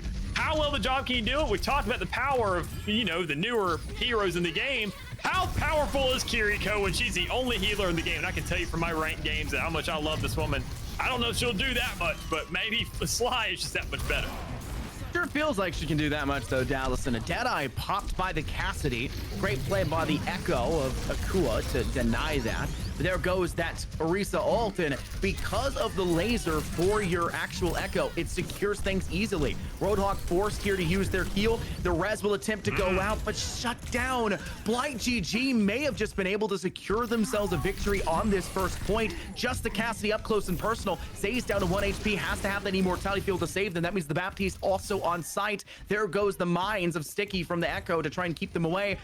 And it looks like BlindGG was stalled enough to deny that, but because they've also switched to a Mercy themselves, their tank is back into the fight without having to worry about that lengthy res and reads-on timer back to the front. The Doomfist is in hand for alternate F4. Barbie's never really gotten to use this. Every time we've seen it, they've died fairly quickly, but you've already lost that Pharah all over again because you just gotta deal with the Cassidy at hand, and neither of them are doing exceptionally well. That even trades across the board. Big hook, and Serena is saved by the Doomfist of Barbie with a nice right-click punch, and it looks like BlindGG will be forced to respawn and wait things out for the next push.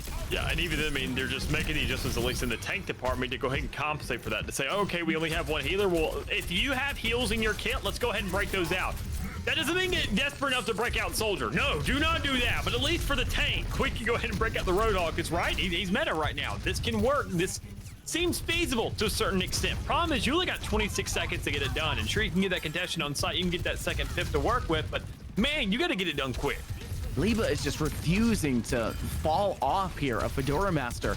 I would honestly assume that the Railgun is doomed to come through any moment now to try to secure these picks. Huge Echo mines to go forward. They're going to pop a Pharah here as they go for the duplicate.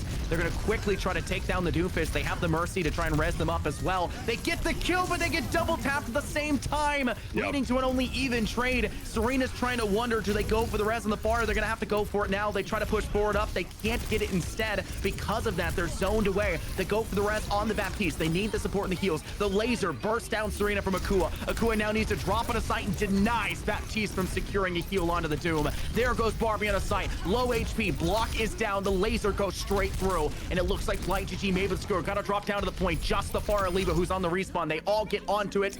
And BlindGG will somehow take first point, a man down. What a team we are watching right now.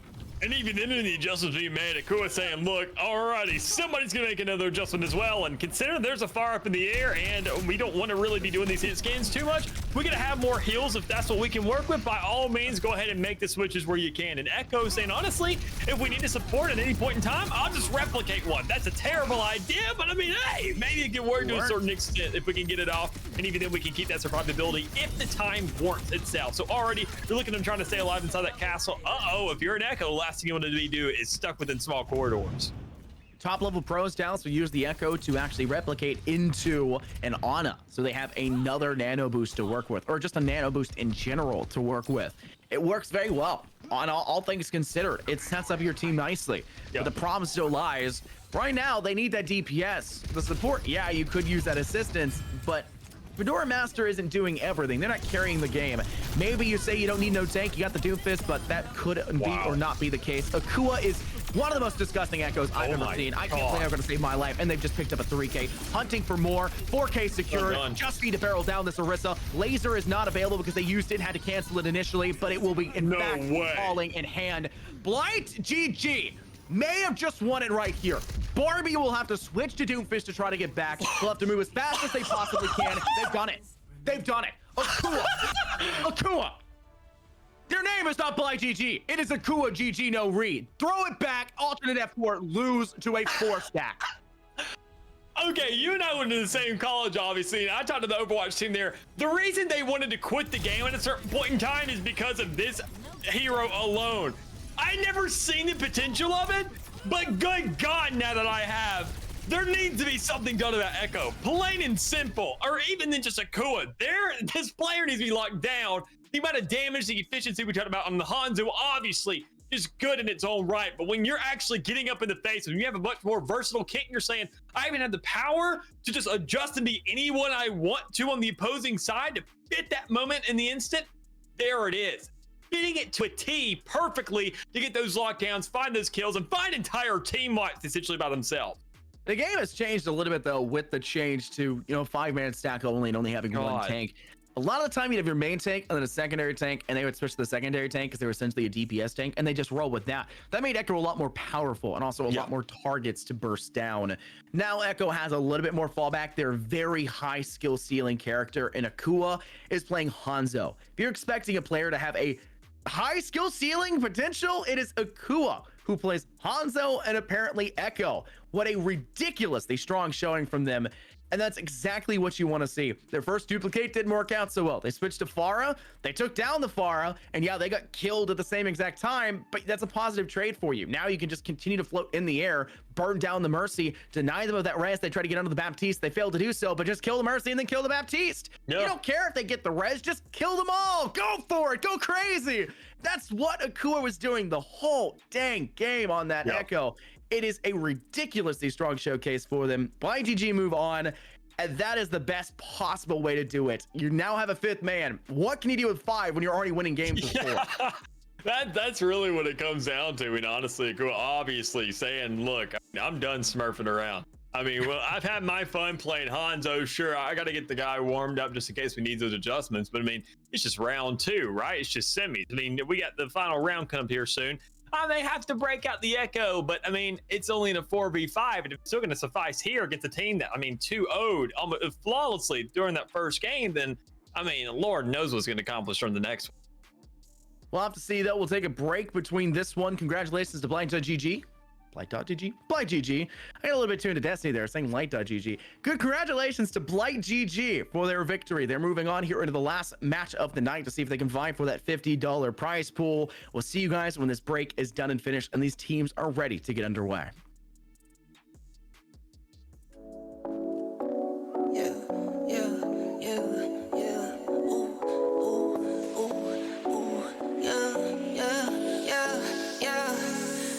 To the bank like ha ha ha. Ooh, go. Laugh it to the bank like ha ha ha. Ooh, yeah. I got it in 10s, 20, 50, 100s, 10s, 20, 50, 100s, 10s, 20, 50, 100s, 10s, 20, 50, 100s. Laugh it to the bank like pedal to the floor, need no brake lights. Go in the dark, watch it make light. I'm a star, got no stage fright. Please don't get me mad, I'm a nice guy. My baby say I'm cute, yeah, I'm type 5. I be waking up when you go night-night. In a different zone, what's the time? Laugh it to the bank like ooh, go. Laugh it to the bank like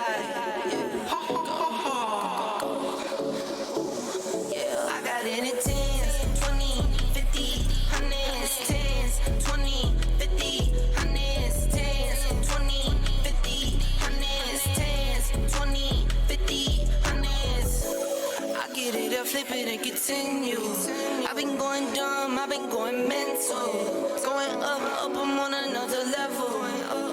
All black clothes like a metal. Little this and this, little Ricky Rick. It's my grandmama, I'm her Nicky Nick. I just wanna love, but I've been hit or miss. I might up and leave, yeah, take a pic. Laugh it to the bank like ooh, go. Laugh it to the bank like yeah, I got it in 10s, 20, 50, 100s, 10s, 20, 50, 100s, 10s, 20, 50, 100s, 10s, 20, 50, 100s. Enough of the code switching. Been hitting my soul, been on the ropes. I'm ready to grow, so get to know niggas. Keep your head up, I want you to grow with me.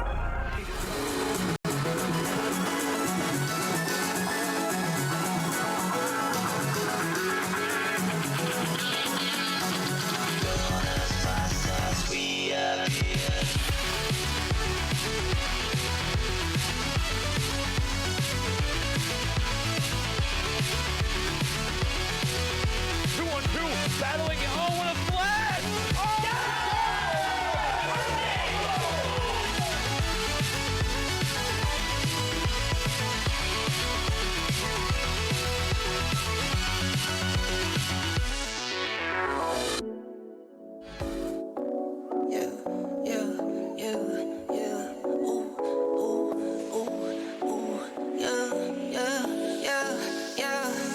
Laugh it to the bank like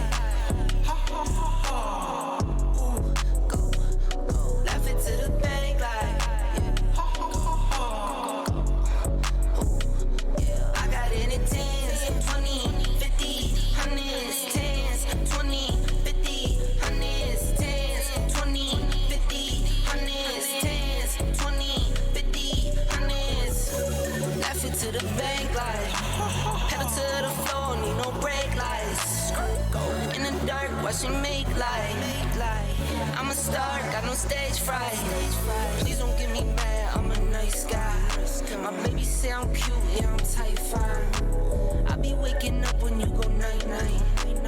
In a different zone, what's the time? Laugh it to the bank like ooh, go. Laugh it to the bank like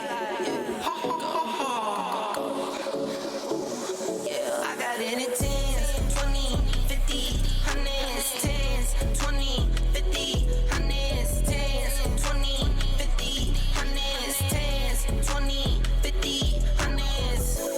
I get it up, flip it and continue. I've been going dumb, I've been going mental. Going up, I'm on another level. All black clothes like a medal. Little this and this, little Ricky Rick. It's my grandmama, I'm her Nicky Nick. I just wanna love, but I've been hit or miss. I might up and leave, yeah, take a pic. Laugh it to the bank like ooh, go. Laugh it to the bank like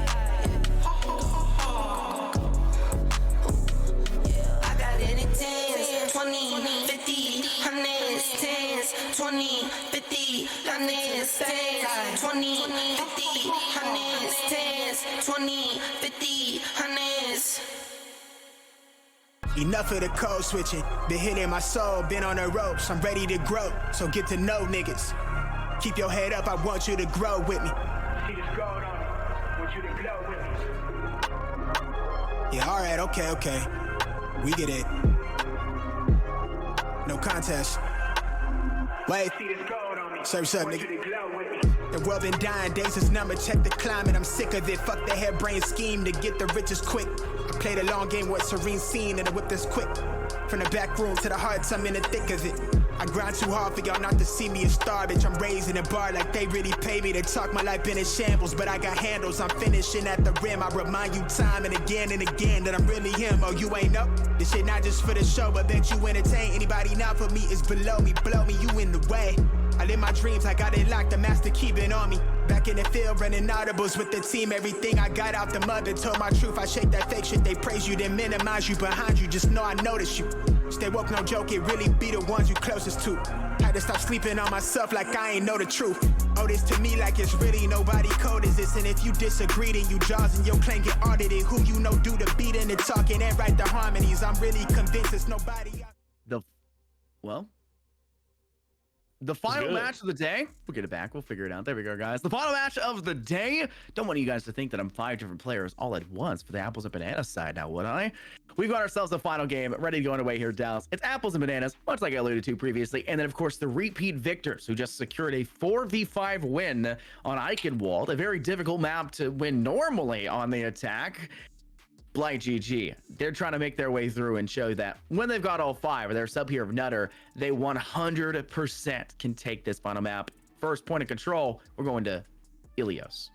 Yeah, a little bit of a different pace of play here. I mean, obviously just a different map in general. So a little bit of diversity you've been brought out today, which is kind of exciting in its own right. Even then, hopefully some maybe different agents or, excuse me, so many different games. Heroes to be brought out in the meantime. But I mean, all things considered though, I mean, I think obviously we're expecting tried and true here by BlightGG. What they've accomplished is outstanding. Obviously not only just winning the 4v5, but I mean, just when they were in that 5v5, they were keeping the likes of Alt F4 on their toes. I mean, after that first series that we saw with Alt F4 just running through the likes of RT Academy, we're saying, well, obviously they're gonna be favored, right? That's not the case. They literally lost in it wasn't a 2-0, it was a 2-1 fashion when it came right to the control. But I mean, afterwards on the hybrid and the push, they found themselves at 4v5. The defense was looking solid. They held it on the bridge, and it was just enough for them to get that timing down to a T, doing that thing on the attacking side, obviously just carried by the likes of Kua. Yeah, think about it here as well. That first point, the first point in Eichenwald, because it's a hybrid objective, the first CP, they had to do it in OT. They had to do it where they were out of time and had to hold the objective to continue to stay in the game. They did it. They secured the kill. They then had to deal with, the tank, the Doomfist coming back, and it didn't work out anyways. They were just able to very quickly bury that one. A really wonderful game from BlightGG. Very well deserved. And honestly, they still had plenty of time in that streets phase, Dallas. After the fact, they did extremely well. And Akua, was the main catalyst of that. When you get a 4K like that, pretty much got the ace because the last one just got stolen. You helped with the damage on it. You can pretty much say you carried your team on the back. Now, you don't really have to do that. You have the full 5, so some of that pressure is off your shoulders, but you're still going to keep in mind, heading to Ilios, there's a lot of pitfalls, quite literally, when you're talking about to kind of deal with, especially when it comes to your tank diversity and how you're picking up. The Roadhog's been working. Roadhog is viable in every one of these points, but also so is Zarya, so is the Orisa, and you guys tend to struggle with that Orisa when it came to retaking an objective. Once you lost it, the Orisa was ridiculously good at keeping you at bay. Maybe that's just the difference there for dealing with Alt F4. Maybe it's just BlightGG struggling with that hero in specific. Who knows? Time will have to tell. Yeah, and even then, I mean, Akua specifically, we got to talk about the DPS, obviously, because what they did, played Hanzo for the majority of the game, leading up to that. Didn't really change off at all, flied under the radar, still a very high skill ceiling hero, as you mentioned, but still able to get a lot of damage off and able to go ahead and have those dragons ready at the opportunity moments. But once things started to, crap started to hit the fan, you're saying, all right, now I got to go crazy. I got to do something serious. I was going ahead playing a little bit more simple leading up to this point, kind of boots on the ground, holding it out. Obviously, can climb walls and whatnot. And that's the only kind of air mobility I got going on there. But once I go ahead and get fed up, now I can make myself a target in the sky whenever that ace of the sleeve is really needed. And honestly, that alone, I mean, that's going to be a scary thing that apples and bananas are going to have a very tough time to waking up to unless they can bring this competition really fast into it. And actually, Akua isn't even opting for the Hanzo here off the get-go anymore. They're just saying, I'm going to run out the gate because I'm feeling echo. Why not just keep on rolling with it? Keep the ball moving at this point. When you got yourself preparing now for this attack and you're trying to select what's going to work the best, BlightGG, stick Akua that echo, put Fedora Master, who's played well, and the Bastion, who's played well trying to deal with a soldier for a short period of time. They're going to stick to that Torbjorn. We know how good they are on the Torbjorn, and they want to stick to it. Nutter's going to pick up that Lucio, like we saw, kind of get moved away from the player who unfortunately had food sickness. However unfortunate that is, hope they do feel better. And Sly is on that Mercy. For Apples and Bananas, they do have the Sojourn, something you said has fallen back in recent time, but still an extremely viable option. And it's working out here against the very high flying setup that they have of that Echo and that Mercy. Easy soldier picks, easy Sojourn spray down with the right click, and on top of that, the Sigma, which is typically too slow to really do anything, is really keeping them at bay and getting really overextended. This could allow for them to get a nice hook for a pick, and they'll do exactly that, but the pick hasn't gone through just yet.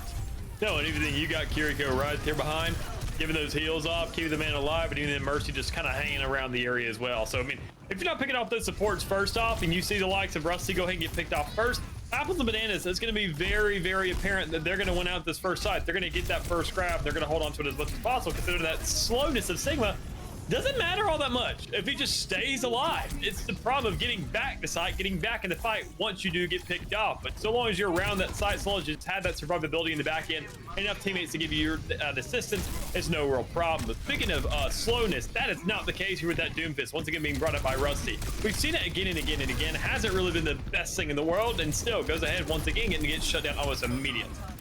Huge play by Akua. Unfortunately, the rest of the team not really there, as they've all fallen behind them. The Mercy of Sly has made their way back, but a huge rock sent by the Sigma prototyper secures that pick, and BlindGG are struggling, Dallas, to even get towards the objective. Retaken once they get it, now having to fight back in a back and forth battle. They just need to find very influential picks, and this may just come down to a ult on ult situation. And Apples and Bananas already has theirs. Huge play here by Kablooey to use that Soldier Helix rocket to boost up on top of that central court. They now have a great angle to try to snuff out any more presence, and here comes that aim hack. Spraying as many as they can. Akua will fall. Damage gone over towards Sly. Has to deal with the Doomfist. Does exceptionally well for that. Oh and my a 4K for them by themselves for a complete clean out and a possible fifth, but just is barely not able to secure the Lucio.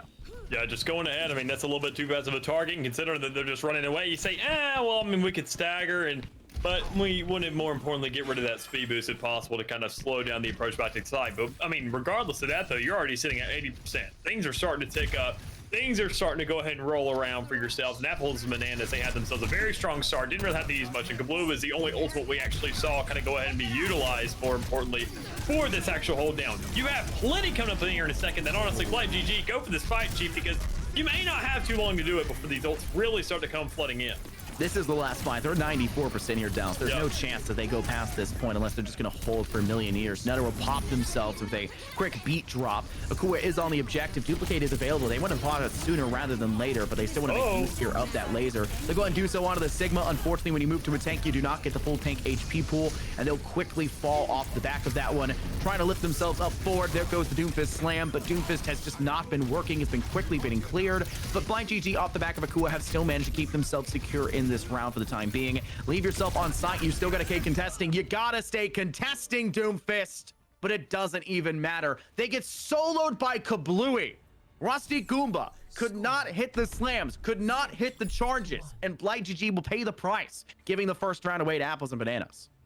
Apples and Bananas obviously taking note of what happened that last map and saying obviously Akua on that Echo is a little bit of a problem. So let's go ahead and find ourselves a pretty quick hit scan. Kablooey, what are you feeling comfortable with? The Kree maybe? Likes of an Ash or Widowmaker? No. Soldier, because I want to go ahead and be in the fray with everybody else. I want to make sure I can sustain my own, not really have too much assistance from the support. I want them to be doing their job for other people. So go ahead, whip out that Soldier, get those kills, and even then, once it comes around to it, if I charge up an ultimate fast enough, as you can see, go ahead, roll through an entire team, basically. So no problems there whatsoever, but you got to be making sure to move forward inwards, and you got to make sure to even have that contention on site. You got to make sure to even find these necessary kills that can really unfold this matchup. So already you see Apples and Bananas, they had this initial charge last time, they had the initial point grab, and it went uncontested. So we can see whether or not they can replicate that. Akua can nail shots on a Hanzo, they can nail plays with the Echo. Now they're going to do the exact same thing here with that Soldier and that Railgun, already finding the first two picks for their side. Kablooey and now the Mercy of Let's Play Revo off the board. The Symmetra, a wonderful counter here to the Sigma. That laser cannot be devoured by that Gravitic Flux. And on top of this, not the Gravitic Flux, but the Grav in general, the Black Hole, On top of that, they're just able to barrel forward off the back of the TP and quickly get back to the point on that first push and on any point after that as well, which has kind of been the problem for BlightGG, engaging to get up close and personal where they're typically thriving more so than they do farther back, especially now that they're picking up the Orisa instead of dealing with a Roadhog up front or anything of the sorts of those lines. Get in the face, get in that up, up in front attitude. Orisa can be that front line without actually having to have the rest of the team extend behind it. But once Prototyper steps onto the point, things will start to change. Rockstr to go through, Fortify will deny, and they'll extend to the back line to try to remove them first and foremost. And it's seemingly working. What a play by Rusty Goomba. Yeah, I mean, just good picks across the board already. BlightGG once again kind of coming out and getting that initial take, and that's what it comes down to. Play for this open range and make sure to have your players alive. And more importantly, Rusty Goomba needs now, more than ever, to have an impact in the game. Consider that Doomfist in the last one didn't really have what you need, and even then Roadhog didn't fit the shoes either. So now that you can have this follow-up, knowing you're shutting down Prototyper, and even in Apples and Bananas, Kablooey hasn't really had too much chance to go off. They're still pretty close to the ultimate as they are charged them very efficiently. But better yet, BlightGG is doing it for the majority of their players. The Symmetra's already up, and you're getting 2 more to follow behind. Kua trying to extend, trying to find the right timing to use that railgun to actually get that first right click. They were charging up to 100% to get there. They had it for a while, were waiting for the perfect moment, just couldn't get to it, and they were quickly capitalizing, capsizing that kind of boat that they were kind of wielding there. Doesn't seem to work. They'll have to use the Orisa ult, and an aimbot being popped out here. The Apples and Bananas player of Kablooey. It does not net them a kill just yet, and in fact, it only gets a little bit of trickle damage in the process. Nice turret placement by Doormaster, nets them a kill there up onto the tank here of Sigma for Prototyper, and Akua takes down their doppelganger of Sojourn. They're now trying to extend over to take down Kablooey. They do a wonderful job of doing just that.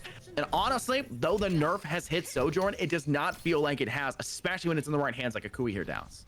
Exactly. I mean, you look at what's going on and what's really unfolding here. I mean, even then, considering that Akua has been just outstanding on any kind of hero that you put in this player's hands, and that's what it comes down to. You need to make sure these players are comfortable in that role, not just particular heroes. And what you can see already starting to unfold is heroes that are in the hands of some of these players are already going ahead and starting to fall, because with that ultimate go ahead and being popped there by the likes of the Sigma, and you see 2 of the Kitsunes coming out, it is a total interaction battle to see who can get this fire rate off and really make the most of it. Aggravated Flux is so utterly dangerous. Now Akua forced to use their railgun ult here, and it works for 1 kill. It helps facilitate onto the Sigma, and now it leaves just the Tracer left on site. BlightGG will be managing to secure this one here. They did get Khezen quickly onto the objective, but a Sojourn is not going to save the day, and it will be requiring a 3rd round here on Ilios. We're heading over to the much more wide and open section here on Ruins, where BlightGG may have a pretty good shot here, considering they like to play up close and personal. They probably won't switch to a sniper here, though Widow is like a almost guaranteed pick when it comes to Ruins. I don't think we'll see that. I think they stick to the sim. I think they stick to the Sojourn that's working. I think they stick to their strategy at hand, because when Rusty Goomba was able to extend forward up that ramp into the face at the arches of the initial entry out of Ruin, they are able to beat Apples and Bananas through and through. They'll play that first fight towards their spawn away from point because they have that extra distance and range with that teleport with Symmetra, and then they'll move from there to take site. But Apples and Bananas are going to meet them halfway because they're switching Khezen over to Symmetra as well. Yeah, I mean, good looking so far already. I mean, for both sides, they get themselves a point and just find this little bit of equilibrium. I mean, we got to see what, once again, the adjustments that are coming out. Not seeing too much out of BlightGG. Obviously, Akua switching things off and saying, look, I can't be doing anything else anymore. I need to go to the, obviously, the Sojourn, because she just feels a little too strong not to use right here. I mean, Echo isn't going to really find much viability here. We don't have, and we got a lot of hit scans possibly coming out, especially considering that, I mean, Sojourn's on both sides of the field, and Kablooey's still going to be a problem there. So maybe they'll just be on the ground, be a little bit more mobile, look for some slides, maybe just kind of play in the back end. This could do just enough. And even then, already with 2 initial picks coming up from Apples and Bananas, it's a good start for them to go ahead and get that side control as well. Sorry to break it to you guys, Sigma is one of the highest damage dealing tanks in the entire game. Outright. The single basic attack they have is mini black holes, mini explosions, and they're as overpowered as they sound. Stacking inside a hallway, not the right idea. Every one of those hits creates a knockback effect on the target when they hit directly, even when they bounce just close by. On top of that, your Orisa may not feel that impact. You have to follow the Orisa. And Rusty Goomba's got no idea you guys are facing that problem. They're being healed faster than they can even feel the concern of those mini gravity balls hitting them in the head. You guys need to tell them quicker to rotate away, to find a new direction, to move to a different avenue. And you got to do it quick, because that Graphitic Flux was charged fast as hell. And they are laying down it quickly, as already 3 kills have been taken. Make it 4 and then 5 for a team. Yeah, big wipe coming out here for Apples and Bananas. I mean, that's what they need, right? I mean, considering the kind of lackluster last round they had, the first two they had, or the first one at least. I mean, going ahead and following up, obviously, this as the second to kind of be a little bit called, I don't understand, but I mean, looking at it, flawless so far. And flawless in the last time as well. I mean, you're seeing this contention coming around. It's not on site 24/7. It's not really around the control. You need to make sure to be contested until making sure that you can go ahead and be stalling time as much as possible and really putting the pressure down. But we're not seeing that yet. Said Apples and Bananas opting to go ahead and once again, as you talked about that kind of hallway fight we saw earlier, where you said that Sigma starts to go ahead and excel. Well, it seems like Apples and Bananas is the one encouraging it right here, right now, saying, go ahead, come fight us inside. They're not taking that bait anymore because they understand the mistake that was made earlier. Problem is, Kablooey has been allowed to eat, and when you've got a player that's doing so well like that, so you need to dive in very quickly. You need to engage as fast as you can. They send Nutter and Akua to do that. Nutter off the back of a little quick boop to secure, and Akua trying to use that railgun. Did find a second pick onto it on the opposite Kiriko and so, but it still is around where Apples and Bananas can still secure this pick. They'll go the Gravitic Flux, huge drop, but they'll be mostly drop inside of that Winston barrier, which saves that Winston's life for the time being, as well as a B drop to go even further. But look, Apples and Bananas are still in this fight. And in fact, they've mostly won throughout all of this with the trickle. They've gotten to 99%. Wow. Means next time they take point, they just need to take it. They don't even have to hold it afterwards. They will just win by default. De facto win. And Blight GG are barely able to take it after all of that. Yeah, and that's the thing. They also invested the ultimate right there with the enemy. Rusty, when y'all already felt like the fight was done for, just decided, okay, let me put a little bit of an extra oomph on this when it was essentially unnecessary. You want that later on. You want that hold. You want that ultimate and that massive health pool to have that survivability on site when you're trying to contest and make sure that one tap you talk about, that 1 second instant of just capturing it, is it secured. And when you have a Kitsune coming through, that's going to be enough to go ahead and have at least a fire rate to go ahead and back things up, possibly a little bit of extra heals coming through. And even more so, I mean, the Kitsune not for the other side, but definitely probably some kills as you're trying to really over-aggress for them. Akua, stop shooting the Sigma when they're devouring. Stop. You are feeding them. They went from 121 HP to 735. You are feeding their overshield, their overheal. That is the difficulty of dealing with a Sigma, and unlike a Doomfist, where the visual's not that weird, not that different from them just putting their arm in front of them. The Sigma has a huge blue orb, a red orb directly in front of their face. It's fairly obvious that they're using that piece of their kit. You need to play intuitively. And right now, for Rusty Goomba, that level of intuition is going to be waiting for that jump to go back forward. They have to escape with their life, but the problem will be still on the flank. The aimbot comes out here for Kablooey. Prototype even nets themselves a first blood. The Winston tries to dive as fast as they possibly can, but Rusty Goomba will not win this fight. It heals too much, and it looks like Apples and Bananas will take the objective back. Yeah, that may be it right there. Once you see that tank drop, you know the Sigma's alive and well with an ultimate in the hand, going ahead, just locking down a lot of these players and saying the entire site, if it's not mine, I'll go ahead and grab whatever players are mine, and I'll make sure they die in the meantime. So the overtime does go ahead and pursue a little bit. You got players going ahead and contesting on site, looking to just go and keep things alive. Angry Monkeys in play once again until he inevitably falls for Apples and Bananas to take this first game, but things are not over yet. You're trying to get this last tap, so I don't think they'll fall through. Yeah, I mean, Blight GG managed to get themselves over to 89%, but it's not going to matter. And Apples and Bananas will secure themselves that first round. And now we'll ultimately have to see how Hybrid will pan out. Let's take a look at this play of the game, and it falls to Prototyper. None too shocking. More likely than not would be a Gravitic Flux or that first play here. Yes, exactly, here on this Ruin stage, where they just buried every single player that was trying to move out from that chokehold from inside that hallway. It was just the wrong angle to play for Blight GG. Then honestly, that first fight set the tone. That first fight set that pacing. It charged their ults. It gave them chances to fight. It gave them an opportunity. You could have won past that. The Orisa, yeah, maybe wasn't working, but that fight could have been at least a longer lasting to deny them the objective in the first place. Just can't go in the hall. You can't go into a funnel when a Sigma is just explosive orbs of black holes in your face. Yeah, and even then, I mean, knowing that fall up there, knowing that we exactly kind of had that layout, knowing that even then that Sigma was just nailing things down, we saw the contention, we saw the fight. I mean, obviously, Blight GG, they didn't go in and contest it. It was a 2-1 fashion, and that first one, that second map they really got in terms of the rotation, they won by a dominant manner. So you know they're capable of fighting. You know they're actually capable of winning out these rounds, and they can actually keep the fight relevant here. But problem is, you just gotta have that space. You gotta have a little, you can't have all these narrow corridors. You can't have Akua going up in the air when you got Kablooey obviously on a Soldier 76 and doing an outstanding job on that character specifically. you got to find these shutdowns. You have to find these counters once more. We did see the adjustment over to Tracer for a second from another player that kind of tapped in there for a second. Didn't really find the effect of what we were expecting, but still, knowing that Sojourn, once again, these teams, you know, they are starting to respect each other. You know, they get a little bit scared when they're both saying, all right, enough games. We're not getting crazy anymore. Break out of Sojourn for our side. They're probably going to do the same. We just need to make sure those shots are being nailed. I think teams are about ready to get things underway. It's hybrid up next, Dallas, and I believe we're heading on over towards the not so sunny map of Kings Row, though I think with some of the changes, maybe sunny now in Overwatch too. I don't think it's considered. We've seen before this map was played and there was a Widow for the first point, though it did not make an impact.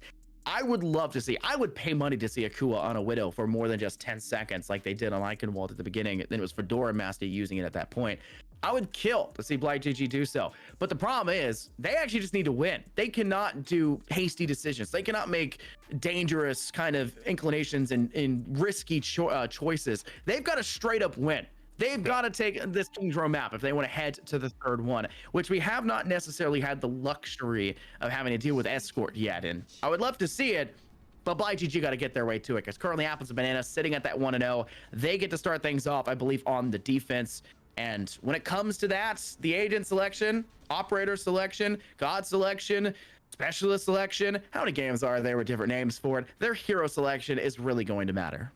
Yeah, I'm curious to see more importantly, because once you get around to this kind of hybrid area, we see more Orysas, we see more kind of bulky tanks that just play from a range and don't look at too many brawlers per se. Problem is though, I mean, obviously Prototyper, we see it on the Sigma. The thing I got my eyes on, we don't get a weird selection in terms of the DPS or the Widow that you wanted. But we do get something quite interesting, I'd say, with Rusty Goomba there on that Panther. Would be. Right now, Dallas, the Sigma is a great holding potential. But when I'm looking at this, the first thing I'm worried about is just pushing straight past it. The Sigma's slow, much like you'd expect for an Orisa. But Orisa has movement abilities, meanwhile Sigma does not. There's a reason why Sigma deals that much damage. There's a reason why their kit is so bloated for that potential. It's because they know that they don't have movement. Stack them up there and give them a pretty hefty counter for it. They'll switch to Ryan. They were initially on the Hammond to gather information up in top. They're going to quickly move forward. They're going to pivot around the outside and inside of that statue, and they're going to get on the objective as fast as they can. Keep that Ryan healing up charge as much as they can, and then engage fast to try to pick that first pick. But unfortunately, for the Apples and Bananas side, it goes in the way of BlightGG. Kablooey only the one able to get themselves a refract back. Yeah, this is kind of what I was expecting, a little bit of the switch up. Rusty Goomba obviously kind of messing around when it came around to that Wrecking Ball, but I mean, going ahead, breaking it now, the Reinhardt, this is kind of the tried and true we see around when it comes to push. Just going ahead, holding these angles of that shield there, giving that cover for the rest of the team, and letting your DPS do their job to see if they can find any picks into the backhand. The problem is, you don't see very many players. I mean, obviously, Fedora Master back on that Torbjorn, looking to go ahead and find a little bit of shots, and even then going ahead and managing a kill there with the turret in the meantime onto a Sojourn. So that's a really good pick to go ahead and know that you're getting inside contention, you're holding things and you're pushing up. But even then, Akua needs a little bit more assistance because, I mean, playing that Genji, this is a very risky maneuver, but if anybody's going to do it, it's going to be him. Shots will have to ring true, and it seemingly is for Kablooey as at the current moment, just trying to stick onto that site. BlightGG will not be denied of this. And though Kablooey is still nearby, they weren't really able to secure themselves any position. 1% off, and it'll be fully charged now as time gives you a little bit of assistance with that ultimate. They'll get that pulse bomb up, but it's not going to matter. They're too far in the flank, still up towards Hotel. Maybe they take down the player of Fedora Master, that Torbjorn, but that turret spotted them, and now Kablooey's position will be known. And you can see the live pinks. Everyone funnels backwards to look skyward, up onto the top floor of Hotel. It's going to be a long time to try to get that pulse bomb off to any success, because BlightGG have already faced a Tracer today, and they came out victorious in that battle. Yeah, they definitely did, but even then, keep in mind that was still by 2-0 fashion. That team was leading just monumentous. I mean, in terms of lead when it came around to what we saw earlier. Right here, right now, I mean, this matchup is a little bit more even. We're only in the second of the series where we could actually go to a third and find ourselves in that push. We thought we were going to go in the last series until we were presently surprised. But I mean, all things considered, though, talking about the player that was stepping out for that surprise to start to unfold, it was obviously Akua. Is once again kind of going back to form in this Genji, showing that they're a diverse player. They're outstanding and almost anything that you put them on. The Sojourn in that kind of last game, not really the best thing in the world, but I mean, it got the job done, and even more so this ultimate could as well, with so many players already caught up to the side. Riddick Flux goes down, but you've got a Baptiste, you've got an Immortality Field, and you've got the garage door going down for that Amplification Matrix. It sets yourselves up quite nicely. On top of that, having that Molten Core to make matters even worse, it's just Blight GG barreling. Not a single thing that Apples and Bananas has done has worked against the onslaught that Blight GG are bringing their way. And a lot of that's off the fact that they can't kill the Rein. A lot of the times, you can ignore the tank up front. Rein swings, Rein goes. Rein, no brain, just swing hammer and win. And it's working because you're not punishing Rusty Goomba for extending like that. Because you can't. The Torbjorn in the back protects the back line. The Genji up forward, dashes right click kills alongside a hammer swing from your Rein. You've got to do better. You've got to use these ultimates to higher success. All of this will rely now on Kessen here with this railgun, and you've got to do a lot. Here comes the use here of the Jericho ult as well, trying to make sure that they get as much shots out as possible. They're still being caught on the flank. Damage in the hallways. Finally, Kablooey will take down the Rein, and it looks like Apples and Bananas may be able to secure the rest of this. Yeah, I mean, that's all it comes down to. But Apples and Bananas finally going ahead, getting themselves a little bit of a stance. Kablooey, who we saw in the Sojourn earlier, is now on Cassidy, looking to go ahead and just kind of have that hit scan now taking effect. I mean, we see hit scan obviously in Kablooey again and again and again after that Soldier 76 and what they opted for the majority of the time. But now you're in a situation where you're seeing Rein once again, that play you talked about that can't really die all that much, still doesn't. After a full shoulder charge going into everybody, it just makes it out alive somehow. That is a thing that cannot happen. Sure, you lost one of your DPSs just a second ago, but these kinds of stuns and that barrier to go down can provide just enough to keep it alive for another extra couple seconds. You know, anyone who's played Overwatch 2 knows that when that Rein is pushing forward, you know that ultimate is charged. You know that it is coming. That is the problem that you're running into. And it just doesn't work out for the side here of Blight GG. They may decide to change things up on this next push, but they've got plenty of time. They can play for the next 2 minutes before making changes and still have an ultimate fight left in them on the second extension after a first loss, should it were to recur. They're doing a wonderful job because of the time that they gave themselves in the street phase and that first point, but they actually have to cut through the rest here of Apples and Bananas. We're playing very up close and personal, trying to engage. Prototyper gets a really nasty pick on Bakua behind that shield once it broke. Nutter takes down their doppelganger Lucio, and now it's just going to be the attempt here of Rusty Goomba to charge that ult as fast as they can. Major charge in, hits down the Sigma, but can't secure the pick. They'll go for Kablooey instead, and they nail it. Molten Core goes down. You got to deal with Kessen up top, who's got that charge. Nutter will do exactly that. You're relying on your supports to do the damage, and it's working. Apples and Bananas are being caught totally unaware. They're being staggered through and through. Still have not managed to lose Prototyper, but them being the second to last to near last, technically to Boston's Kablooey lost first. Their reset will take forever. They may not make it in time for a full defense. They're gonna have to stagger as best they can and hold on because OT is gonna be a major point of contention. Yeah, and even then, I mean, you got a whole 2.5 minutes, even if you do win this fight, to hold down literally with less than a meter to go. So that's going to be a mere impossible task if you do see the round coming to a conclusion. And obviously, Blight GG closing things out to get themselves all the way for those 3 points off the get-go. It just comes down to a matter of time. That is if Apples and Banana can replicate that same success. Because, I mean, considering what this team has done, their defensive hold isn't really all that. And, I mean, they're going to have to speed things up so they can find themselves the defensive side once it comes around to the other half. I mean, knowing that they're going to have to replicate this. They're going to have to run it back if they do reach that 3-point area. And they're going to need to tighten up in that meantime. Tighten up is maybe a bit of an understatement right now. Blight GG, with that demolishment of the Apples and Bananas defense through the first point and that Central Street phase, or the majority of the time you see most of the contention be that Central Street phase, Sigma just isn't good there. Sigma just isn't good in these really tight corners. You notice Prototyper did a much better job at defensively when it came to that last point, when it came to the third stage. They did that because it was wider angles, wider corners. They could play the shield better. They could counteract the Rein with that shatter. They could do things a lot better. But once that speed came through, the OG brawl strategy of having a Lucio and a Rein together to get in the face, once Blight GG enacted that will and forced themselves forward, there's nothing a Sigma could do to deny that. On top of that, even if they wanted to, you're not in a reset. You don't counter Rein. Rein's just going to charge you. Oh, you may be eating damage and trying to overheal. I'm canceling the ability. You may have eaten damage, but you get no extra health on that because you didn't finish the ability. Good luck. Have fun. The rest of your team is dead. Yeah, I mean, we just got to see once again, Blight GG They got time. They obviously have the advantage here in this fight so far, but Apples Banana, they have an opportunity. And that's what it really comes down to. What can you make of this opportunity and whether or not you can actually find the results? The problem is when Kenzin already goes ahead and immediately gets shut down, Rusty Goomba once again is just staying alive. As we mentioned earlier, that player you just seemingly cannot kill them. And when they're pushing almost into your spawn all the way by that bus, which is just right out the gates from your spawn, and isn't even really being punished for it. I mean, the shield wasn't even broken, for goodness sake. That's something that's got to be fixed. Speaking of shield breaking, Sigma does an exceptional job at breaking that Rhine shield.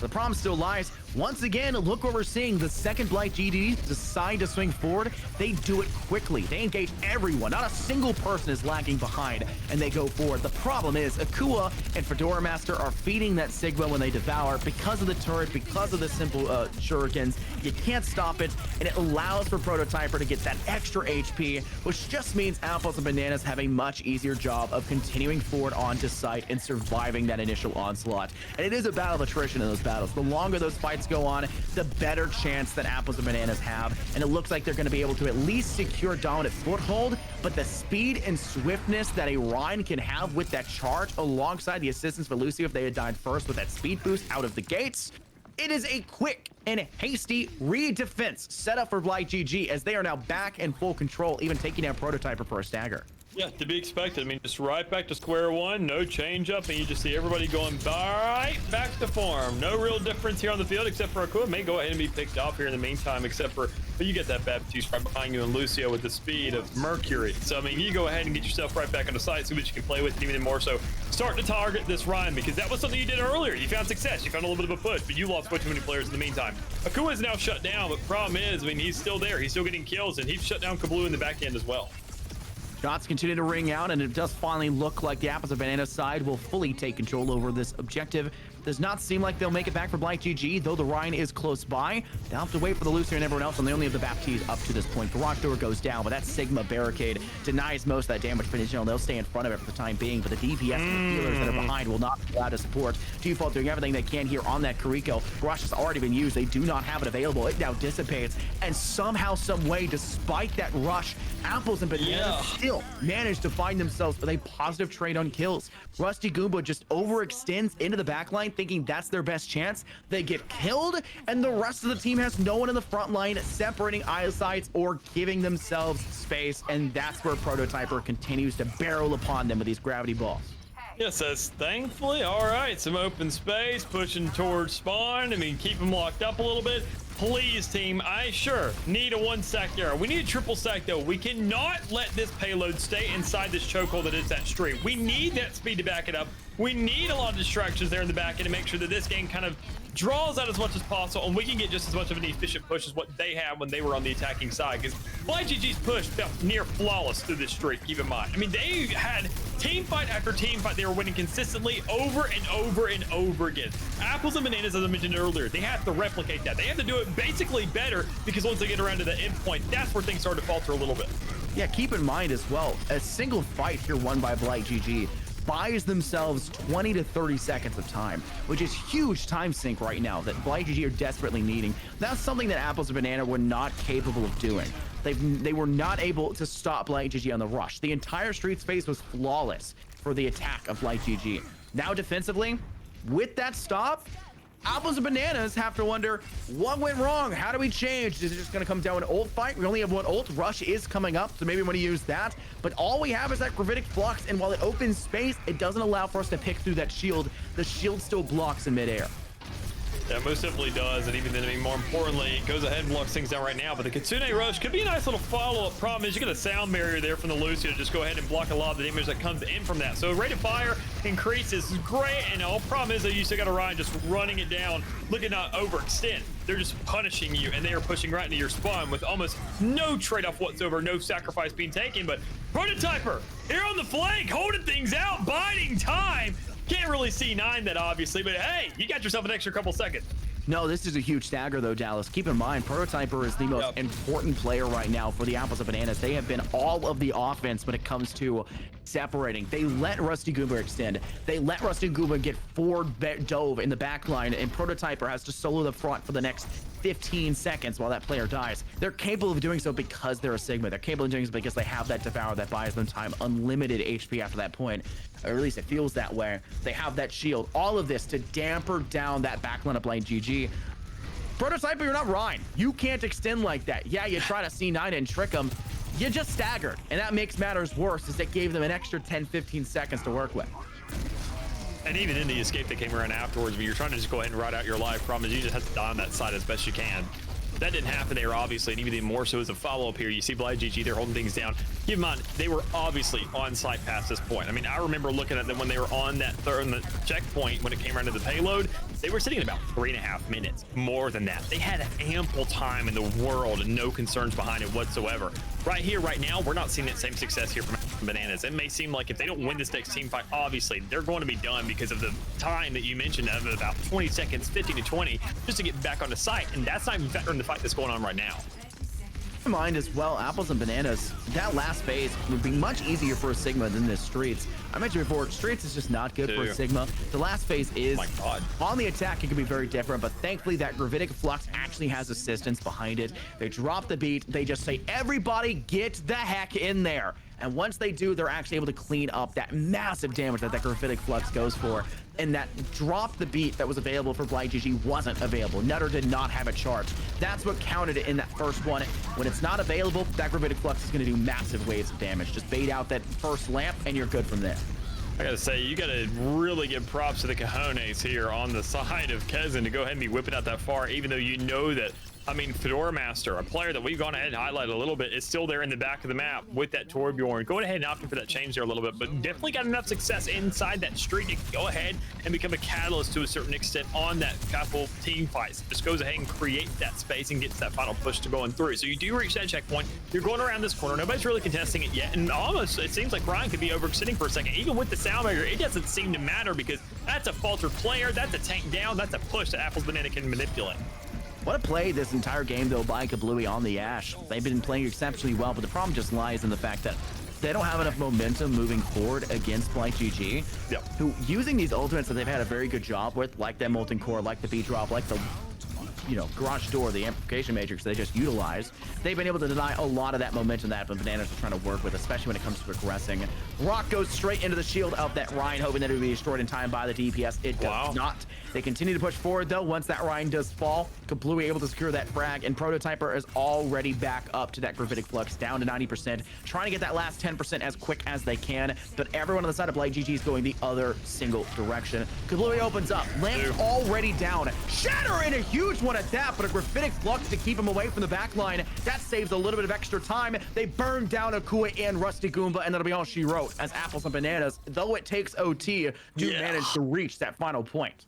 They found it, but I mean, goodness, you let it draw out, but at what cost right now? You cannot let the same thing happen again, because keep in mind what we're seeing under this Reinhardt is just so much better in terms of the tank matchup that we got going on right now. Rusty Goomba is obviously winning that with the Reinhardt. We're seeing the push, and even then we see kind of a difference in the approach when it gets onto that side initially, and that's what we have to keep our eyes on, is that initial break. Can you capture that site even? Blind GG, they have all the time in the world to do it. Apples and Bananas, though, they're definitely going to be scrapping together to get that thing accomplished. Because keep in mind, their push to get that initial capture point was much, much longer. So by the time they even get that payload to open up that garage door to open and allow a second half of this round to just take place, you probably already lost the game by.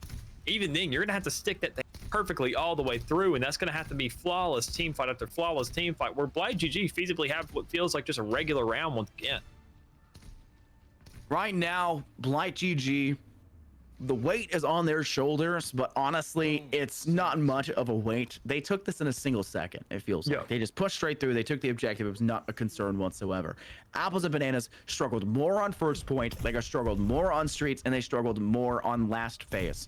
This is a team that is being outdone here on King's Row. And Blind GG, that should be the case. They should be beating them here. They're a team that has that slight play style that works really well for this type of objective here for Hybrid. Problem is, the next game mode here is straight up payload. Straight up payload. You gotta do the whole time. And that's where Apples and Bananas maybe like, we really do not want a third map. And Blight are already on the objective. Apples and Bananas cannot get off point. They do not let it get to the first third, because by then the game will be over, because Apples and Bananas did not even reach any time left on the clock. They'll be forced off initially. Good job on the Apples and Bananas side. But a Mei on board for Blight GG, that's a perfect way to isolate a single player like a Sigma or anyone that overextends and get a first pick to then give yourself a man advantage towards the next push. Yeah, I mean, props Apples and Bananas for not actually opening up that window too much. I mean, sure, we saw there for a second where Prototyper overextended maybe for a second just to go ahead and kind of get that barrier up there. But I mean, besides that, I mean, you have plenty of teams, you have plenty of reinforcements, and you got all that DPS just kind of surrounding you.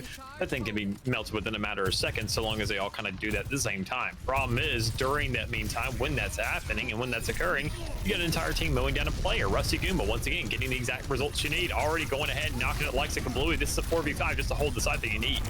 Spray down, quickly trying to go through. Rusty Goomba finds Kezin. They'll be able to secure Let's Play Revo as well.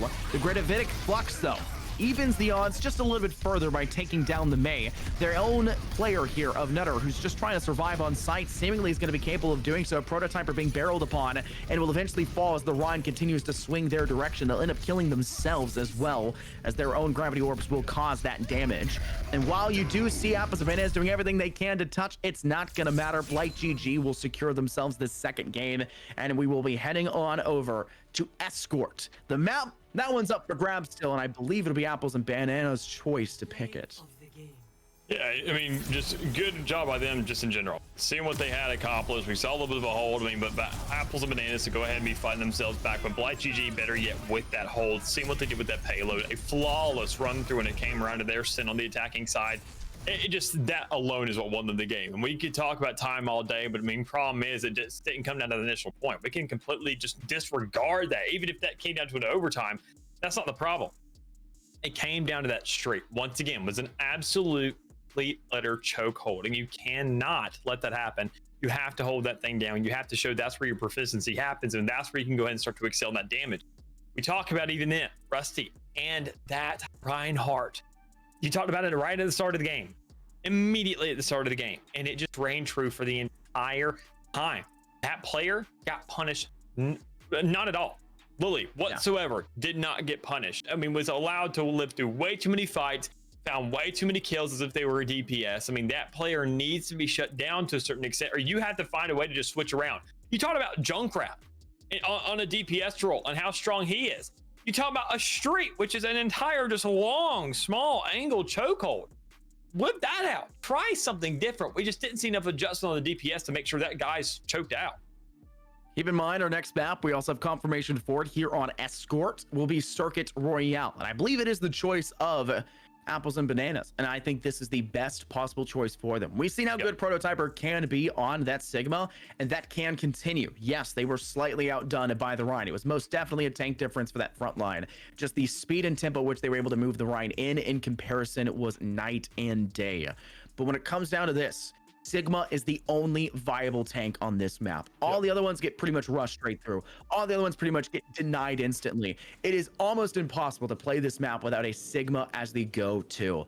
Things have to be fixed. And if you're playing here on the side of Blight GG, you got to be aware Prototyper is about to mow through you, because they are a ridiculously solid Sigma. They were the last one standing. They were the player denying shadows. They were player using util well.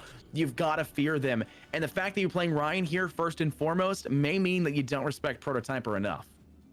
Yeah, I mean, you got to make sure to lock this player down. You got to make sure to be working on with it. You have to find that you get some kind of a setup that can work for you. And I mean, honestly, we got to see those adjustments start to come to light. We got to see these players make those kind of movements, those adjustments. And already, Kezin on a Bastion and Kablooey on a Widow. I'm a fan of this.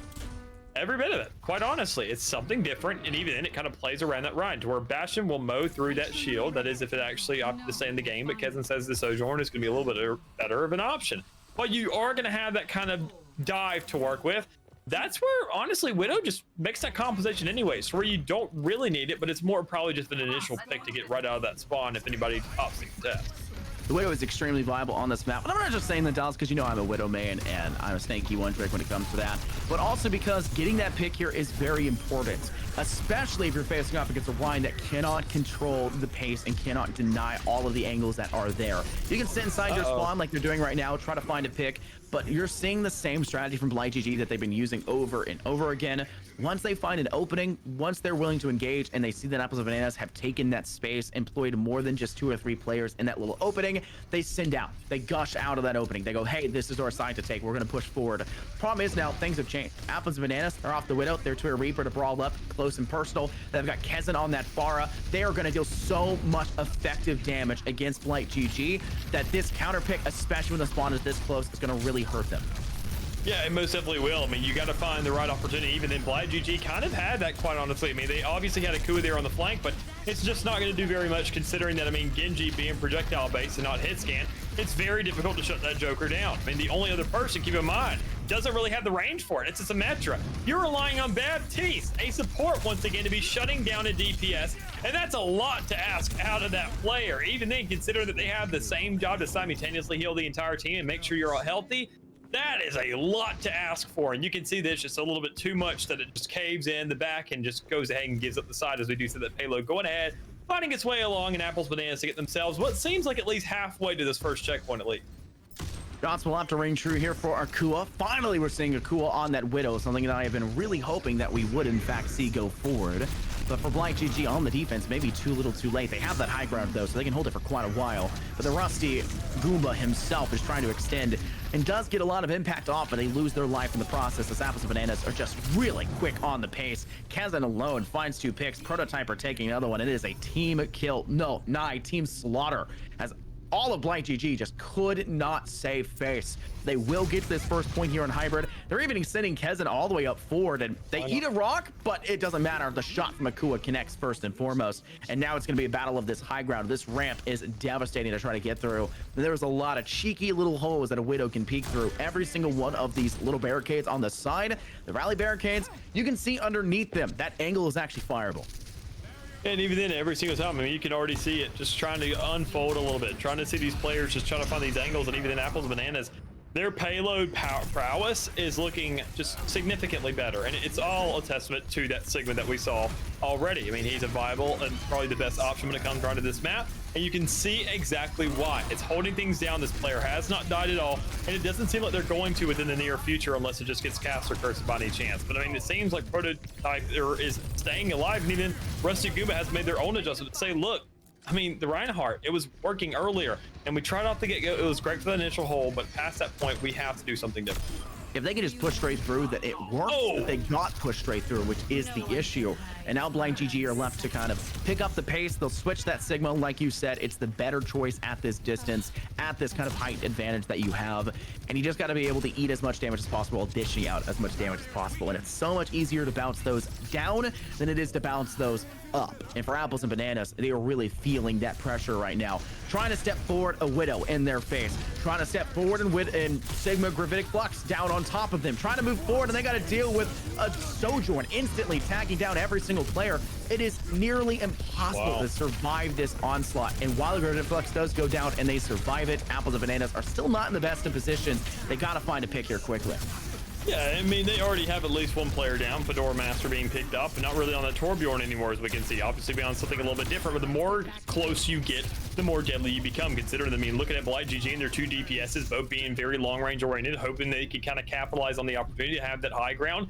It just didn't unfold the way they wanted it to. A couple missed shots here and there, not really the team stance they wanted to. The aggression eventually come out behind that ultimate. You saw the confidence well up here for the side of Apples and Bananas. They eventually overwhelmed. Now BlightGG, they're stuck in the same kind of spot once more, but their spawn's definitely a little bit closer now. So they can go ahead and rest easy there for a second, knowing these hallways are going to play into their favor a little bit more. So problem is, though, you're trying to make it the adaptation with Fedora and Akua, trying to get right there in the fray, get all up close and play this game like they're a Reaper, when their weapons just do not allow that. The problem is, at this point, it becomes a lot tighter of an angle, a lot closer of a space. This is a lot of times where you'll see the attack can be forced to diversify the way that they play. And the same thing can be said here for the defense. Note, there are people on the payload, but Apples and Bananas has sent Prototyper up to the high ground. They're trying to force BliteGG away from this spot. Yes, it's a closed-in hallway, but there are open areas to work from, and that's what the defense is trying to utilize. Thankfully, angles exist vice versa. They can be played both directions, but Apples and Bananas were aware of that, try to go back into it, and BliteGG are able to deny them. Akua finds a nice first pick, though they do lose their life in the process. A Dragon Strike played near perfectly by Fedora Master will zone away even more effectively, despite the fact that the man advantage is there for the attack. They're still kept at bay for now.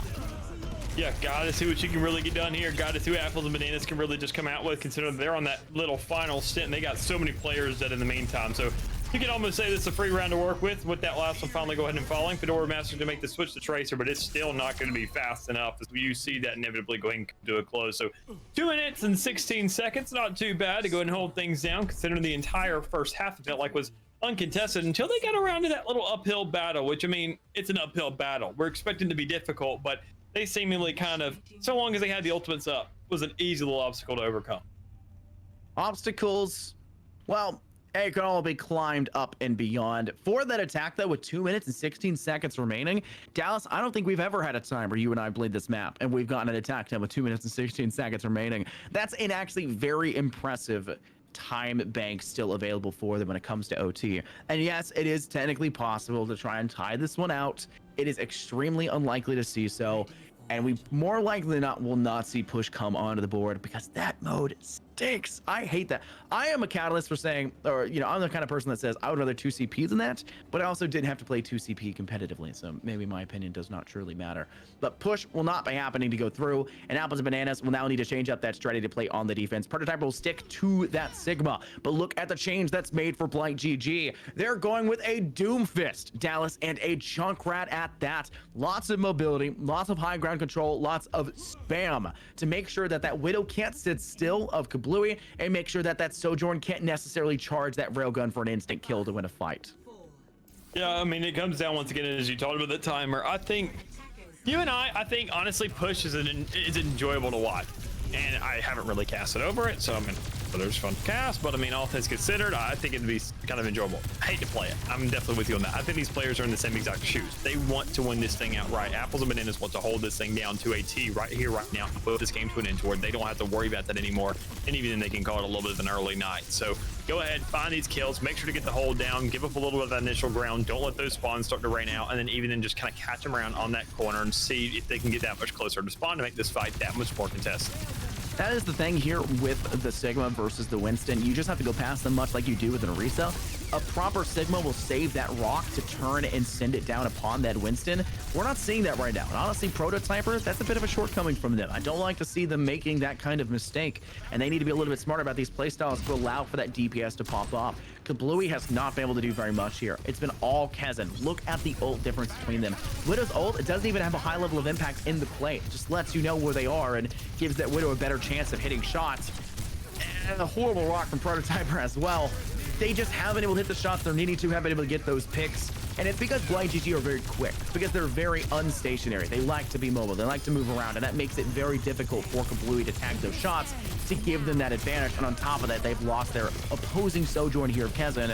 They only have the DPS of Widow to work with. Yeah, I mean, look at this time, see how things are starting to unfold. I mean, we talked about Apples and Bananas and how impressive of a push they have, but keep in mind, BliteGG, even on when it came around to King's Row, their push with that payload was just that much better. It was out freaking standing, almost completely flawless to the hole, and you can see it right there. Streak coming through, 5 players knocked down, and even then for BliteGG, 5 players remaining here to just go ahead and keep on pushing. Sure, only 2 are on the site, but that's because you get that checkpoint already secured, and it's going to stall out for a second. What do you do though in the meantime? Catch the players that are isolated. Spawns are changing. There's 2 players that are just stuck out in the middle of literally nowhere. Stagger those jokers while you can. Switching to Ashe is an interesting counter choice against the Winston that's pressuring down on you. Stick to the OG strategy. Play Reaper and Sojourn as your TPS. Switch up. Don't play the Mercy. Play a Lucio instead. Have the Kiriko. They want the Immortality field though for the Gravitic Flux, for counters, for the Primal Rage, for all that damage potential. They want the Mercy for the res should they lose a first pick in this fight like Kazan did just there. They want to be able to have that, and the Res is about to come through right here, but they're going to get healed before they can. They want to have that so they can have that railgun go on the board. Unfortunately, they're not able to secure it. The Molten Core goes out, and these players are done and dusted as Blight GG are picking apart the Apples and Bananas defense. They've not been able to set up to defend, let alone find success in these fights. Yeah, it just comes down to making sure you can really just secure this right now. Look pretty good in the regards to actually having this final push come out, and even then with 5 minutes remaining, man. I mean, Blight GG, we talk about Apples and Bananas and how impressive a push it is. Once again, I'm going to talk about that last map because it's just raining true once again. Blight GG on this attacking side when it comes on to payloads, they just seem undefeatable. And when you're able to keep your Winston alive at this range so consistently, Dallas, there's not much Apples and Bananas can do unless they start counter picking. Soulfield goes down. That is a pretty good pick against it. And with the railgun up on the board, it makes it even harder to take them down. But as soon as you think you've got them where you want them, there goes the Primal. 1,050 HP on the board, swinging down every single player you have at the table. And they'll even be able to turn around and take down the whole team as well. 4 kills alone to Rusty Goomba. 2 kills after the fact. A T-wipe bar the fact that Let's Play Revo died much sooner and denied the possibility of all players being dead at the same exact time for that statistic. And it looks like Blight GG may just have 3+ minutes available by the end of this, as they are just now reaching that 4 margin. It looks like these fights are continuously falling in favor of Blight GG, but a Gravitic Flux could be the difference maker, and they finally switch to Reaper. Yeah, I mean, that's kind of what I was keeping my eyes on. You got to see this change eventually, but Blight GG have a Sojourn in the back of the map, going ahead and popping that ultimate and just looking to get that railgun off and actually finding a little bit of effect there to go ahead and shut down that Mercy. So you're happy about that one. You look over there towards the likes of the payload and see what's going on that side of the map. Even in there holding things down, got an anti-heal on Prototyper, so I mean, that's going to be good there for a second, but you didn't find the follow-up and you didn't get the kill in the meantime. But you got to look at the chasm once again. That Reaper trying to find an impact, trying to get those kills, and trying to make sure they can lock down this game and even then prevent that Winston from finding any kind of effect. You go ahead and make the call. The Goomba's up top. Problem is, Kesins has already moved down to the bottom 4, trying to push up to that payload. You just have to play out for time and keep that Winston at a distance, put a leash on it. Oh, Fedora Master honestly was not expecting them to find a good pick there with that Molten Core. They really don't. They rely on the turret to take down Kazan, but it does set the team up quite nicely, trying to cascade past this point and capitulate from here onwards. Problem is, the res does come out. Fedora Master back on the board, and they just die as soon as they're brought back into the foray. Blight GG are struggling to get through this chokehold, much like Apples and Bananas kind of did, but they were much smoother when it came to this third phase. Blight GG just need to continue to get kills. They're having to rely on Aku to do so. 2 picks right there. The Sigma's in the back hall. That could be a spot to work from, but when you don't necessarily have a healer that can move up close and personal with Rusty Goomba, having to rely on that Ana, who just had to use that burst healing nade, you don't have anything now to deny the pressure that's actually on the objective. Nano is available. It's been sent to the Winston. They're going in. Primal could be gone right after the fact. But with the Reaper around the corner, it doesn't even matter. Too much damage into your big beefy boy, and Winton is not allowed to do nothing. And even then, I mean, Akua finds that kill. He goes ahead and at least gets something there on the board. But I mean, keep in mind, the spawn is so darn close, so you have to find these shutdowns. You have to make sure to utilize the fact the spawn is so close so you can manipulate that fact. Because it even then is going ahead and getting dinged down by the likes of Akua. Can't really take that damage in the meantime, but hey, you found yourself a pretty good exchange there for Apples and Bananas, all things considered. I mean, you are dwindling down this time. Even then, I mean, you made sure to shut down Blight GG right here on the home front, on the home stretch, and you make sure they do not take those last couple seconds. But I mean, you see it. It's going ahead, it's reversing a little bit. You made them respect you. Blight GG, they got to go ahead and cut their losses and figure out what exactly they can do. If they're going to make a change, it's got to be now, and they do exactly that. So the Winston over doing Orisa, I don't know if that's the change they really need. Winston was doing a pretty proficient job, but I mean, you can prove me wrong. Got soloed in a 2v1 by both supports on the side of Blight GG. That's a little sad to see, but Reaper may get a little bit of life steal on those tags, but it's not nearly enough to keep them alive when, you know, Mercy can't actually deal damage. They just can't heal and damage at the same time as a lot of other characters have to be able to. Rusty Goomba, though, switching over to that Orisa, like you mentioned, able to spear down Dewfalt, now forcing the res to come out, which means from this point onwards, it's nothing but positive trades as long as they can secure these picks. And with the high ground, it becomes a little bit easier to do so, but with that huge flanking Sigma, that Gravitic Flux goes into major impact, and they do take down the Mercy, but it's a trade for the tank instead. Is that feasibly worth it? Their respawn is closer. I think it's a highly valuable point still for the defense to work off of. With Kazan still in the foray, their life will be the most important factor because they've got the barrage. They've got themselves ready with the Death Blossom. They could swing into the fight, but they fall, and Akua nails a shot to Let's Play Revo. And Revo's the one you got to have alive, right? I mean, these supports, I mean, they are keeping your team alive in this kind of home front area where you're seeing this stretch, you're seeing it go down, and you're seeing these players try to survive and do as much as they can. Even then, the death blossom to come out, and it just gets absolutely, utterly denied. There's Blight GG going ahead and closing things out with a minute remaining to go ahead and get that round underway and get it completed, showing that they're going to get themselves to a completed game as well, but definitely not as impressive a time considering that last little corner to work with. I mean, they were at a spot where they could feasibly had 3+ minutes to work with. The fact they didn't get that, they were disallowed it when there was 4 minutes on the clock when they were rounding that last corner we see right here on screen. Yep. The Lions, they struggled, man. Apples and Bananas did a wonderful job of playing that defensively. Honestly, if Kaizen hadn't been speared, which I was quite curious about was going to occur since Rusty Goomba had switched to the Orisa, a near perfect counter to that Reaper, as long as the spear is on cooldown, you gotta bait out that spear first and foremost. If the jab is up, you do not press Q, Kaizen. You do not go for the ultimate. You Wraith in, you deal a little bit of damage, or you Wraith out after dealing a ton of damage. You just gotta play a lot smarter. And YGG just played that one to a T past that point. Now they get to go back onto the attack, so to say. The battle of attrition that came down to the last minute, much shorter this time around. 60 seconds will be all they get, and then that OT as long as it can stick to point. Yeah, they just got to find themselves something here, knowing the Blight GG, I mean, Apples and Bananas, we've seen what they've accomplished so far. Their initial hold was a little bit better even then as well, and knowing that, I mean, seeing what they've done, they kind of gave up the appropriate space. They found a chance to retaliate, and they did it at the appropriate time. But Blight GG, talking about just right up the get-go, holding off a spawn, they were actually able to buy some time. You had Akua over there on that Genji, just kind of playing a little bit slow, going ahead, found that initial not team wipe, but they did find enough to kind of essentially stall. But knowing that you're going into a game now, knowing that, I mean, this is this overtime kind of situation where every single second keeps on counting, no matter what. You got to find fast ultimate charges. You got to make sure to get that damage off, and especially with Winston, you need that primal rage ASAP because, I mean, just contesting is all it comes down to. Ooh, trying to slide away for a moment there. Unfortunately denied of that, though they'll survive for the time being. Akua gets dropped down to just 20 HP. A rock, a boulder sent out of nowhere, and thankfully they'll be able to survive past that point, but they do lose first blood here for the side of Apples and Bananas. A nice shot from Prototyper. That huge Sigma dip that we've been seeing so consistently. Just so much damage. You're not just a tank, you are a damage machine. And it's important that you have that playstyle that kind of warrants that as well. Torbjorn down to an extremely low amount of HP. Thankfully, the healer's not far behind to bring them up to snuff. But Nutter and Slime, they need to be careful for their life because the Sigma does not care about your feelings. They will send as many of these rocket-propelled gravity balls in your way, and they're even going to just ignore, once again, like we saw before, that Winston that dives in, but it's not even a problem. Akua has that right click, secures Prototyper, and the res will be forced to come out. I mean, still plenty of time to work with another ultimate to go ahead and force out as well. I mean, going ahead, just aim at that damage a little bit and having that Graviton Flux to go ahead and put in the back of the line. Can't really get the Mercy kill off of that. But still, in the meantime, you find at least some kind of result off that Ashe to shut down a turret. But I mean, you gotta find players here. You gotta get those kills. And Prototyper and Kaizen are the ones actually falling Apples and Bananas. You consider that they're probably the ones gonna be doing the damage and getting results here. No, sir, it is Blight GG. You're making an absolute reckoning. Despite the, damage amplifier that goes forward, it's not enough. The Gravitic Flux couldn't be followed through because a very smart play by Rusty Goomba to go and Primal Rage. They then are allowed to just continue to swing down the Sigma so that they're not able to finish the job on a Nutter who had popped Valkyrie.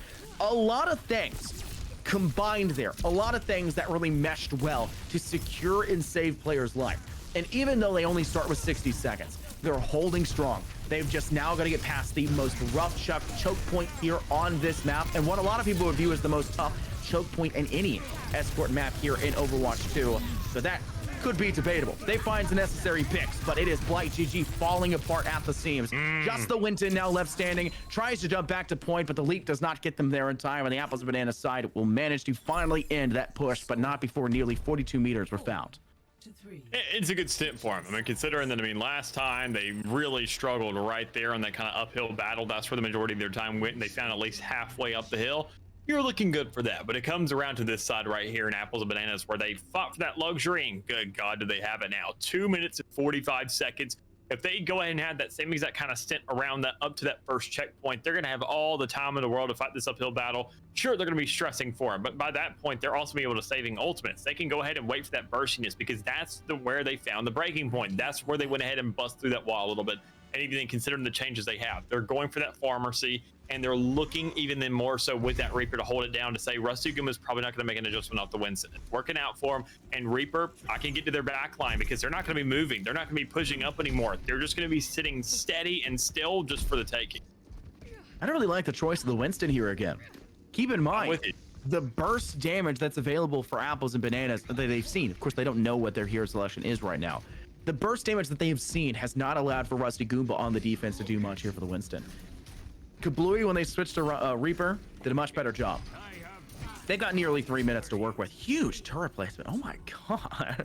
I've never seen that before. That is a gorgeous turret. Thank you very much, Video Observer, for doing that. Kablooey's done a wonderful job on the Reaper and denied a lot of what Rusty Cooper was bringing to the table. They had to switch to Orisa because of that. And now that they have limited time to work with and there's much more time available for the Apples Banana side, and the push is almost doomed to continue to go forward when they have to go for that respawn point, it's better for them to pick something that's a little bit more stalwart up front and personal than it is to pick something that could be a little bit more risky like that Winston. Yeah, and even then, keep in mind, it's like a war of attrition. I mean, on the payload, we're on the defensive side. Winston likes to go ahead and have their opponents all bundled up. So they want to make sure over the course of a game, your opponents have less and less space to be working with, to where that entire gun that you got gets that much more of an effect. But whenever you're on the defensive side, you're doing nothing but losing space yourself. They're getting more space to work with. I mean, keep in mind, they have like an Ana, even the Baptiste, they decide to play from a distance. They can just play the escape game. They can air themselves out. They can play out that space and completely just work around on this playground that's their map.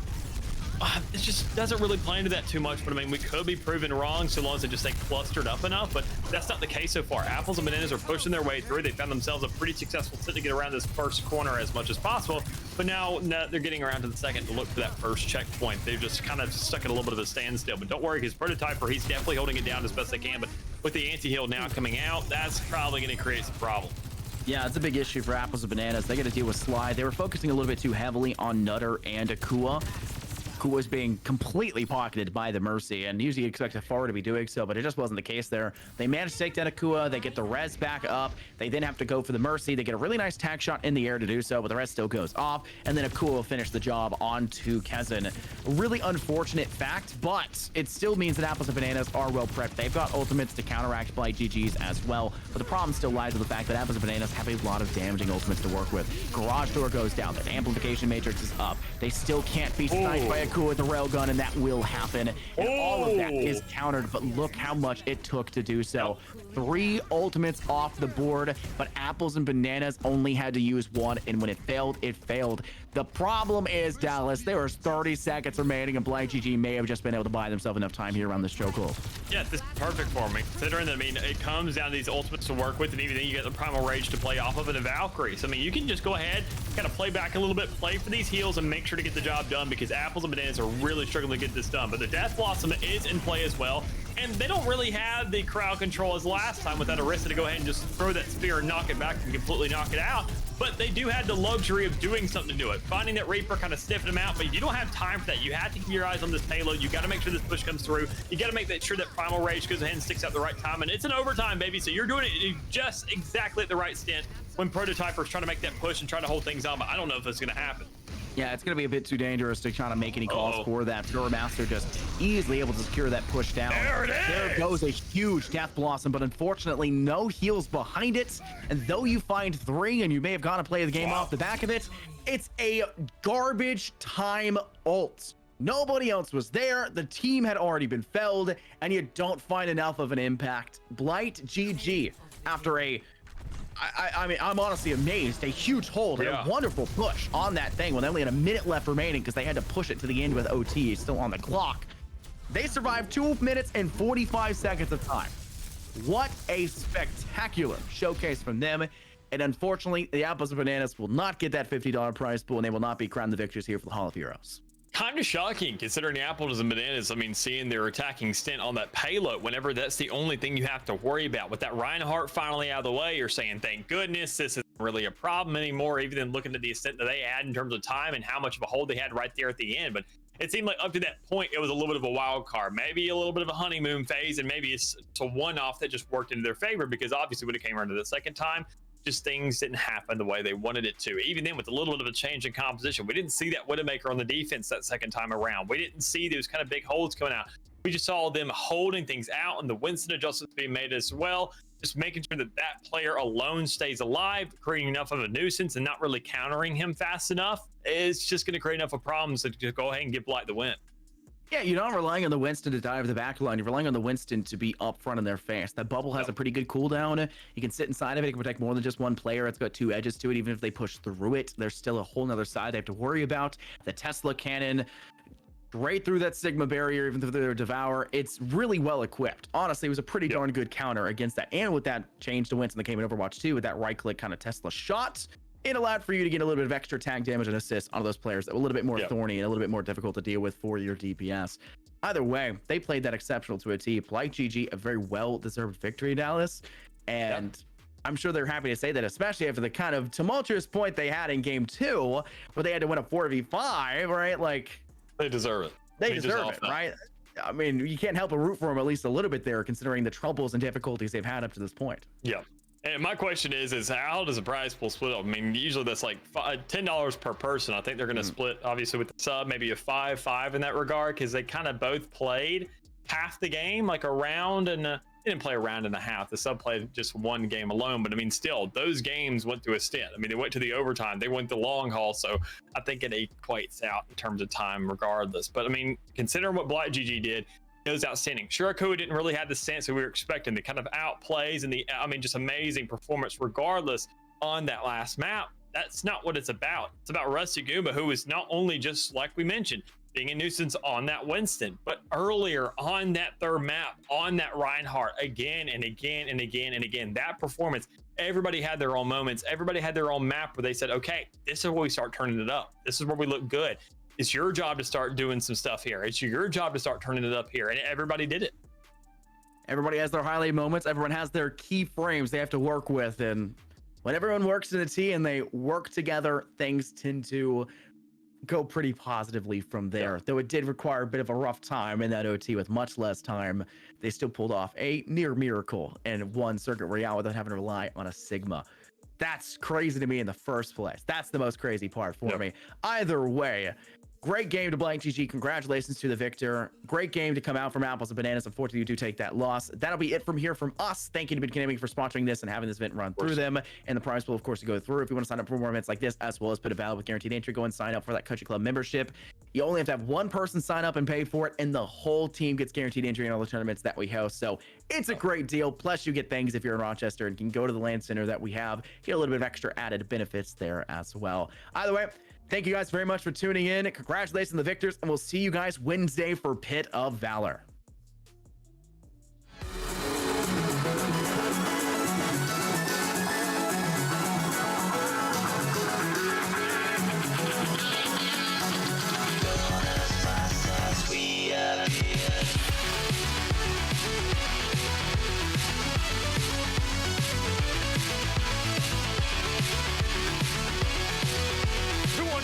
Battling, oh, what a flash!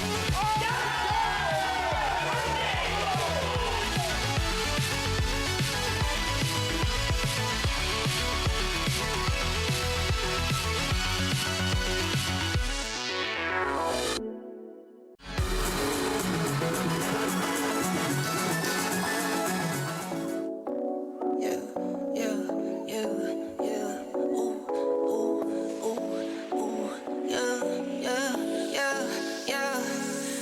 To the bank, like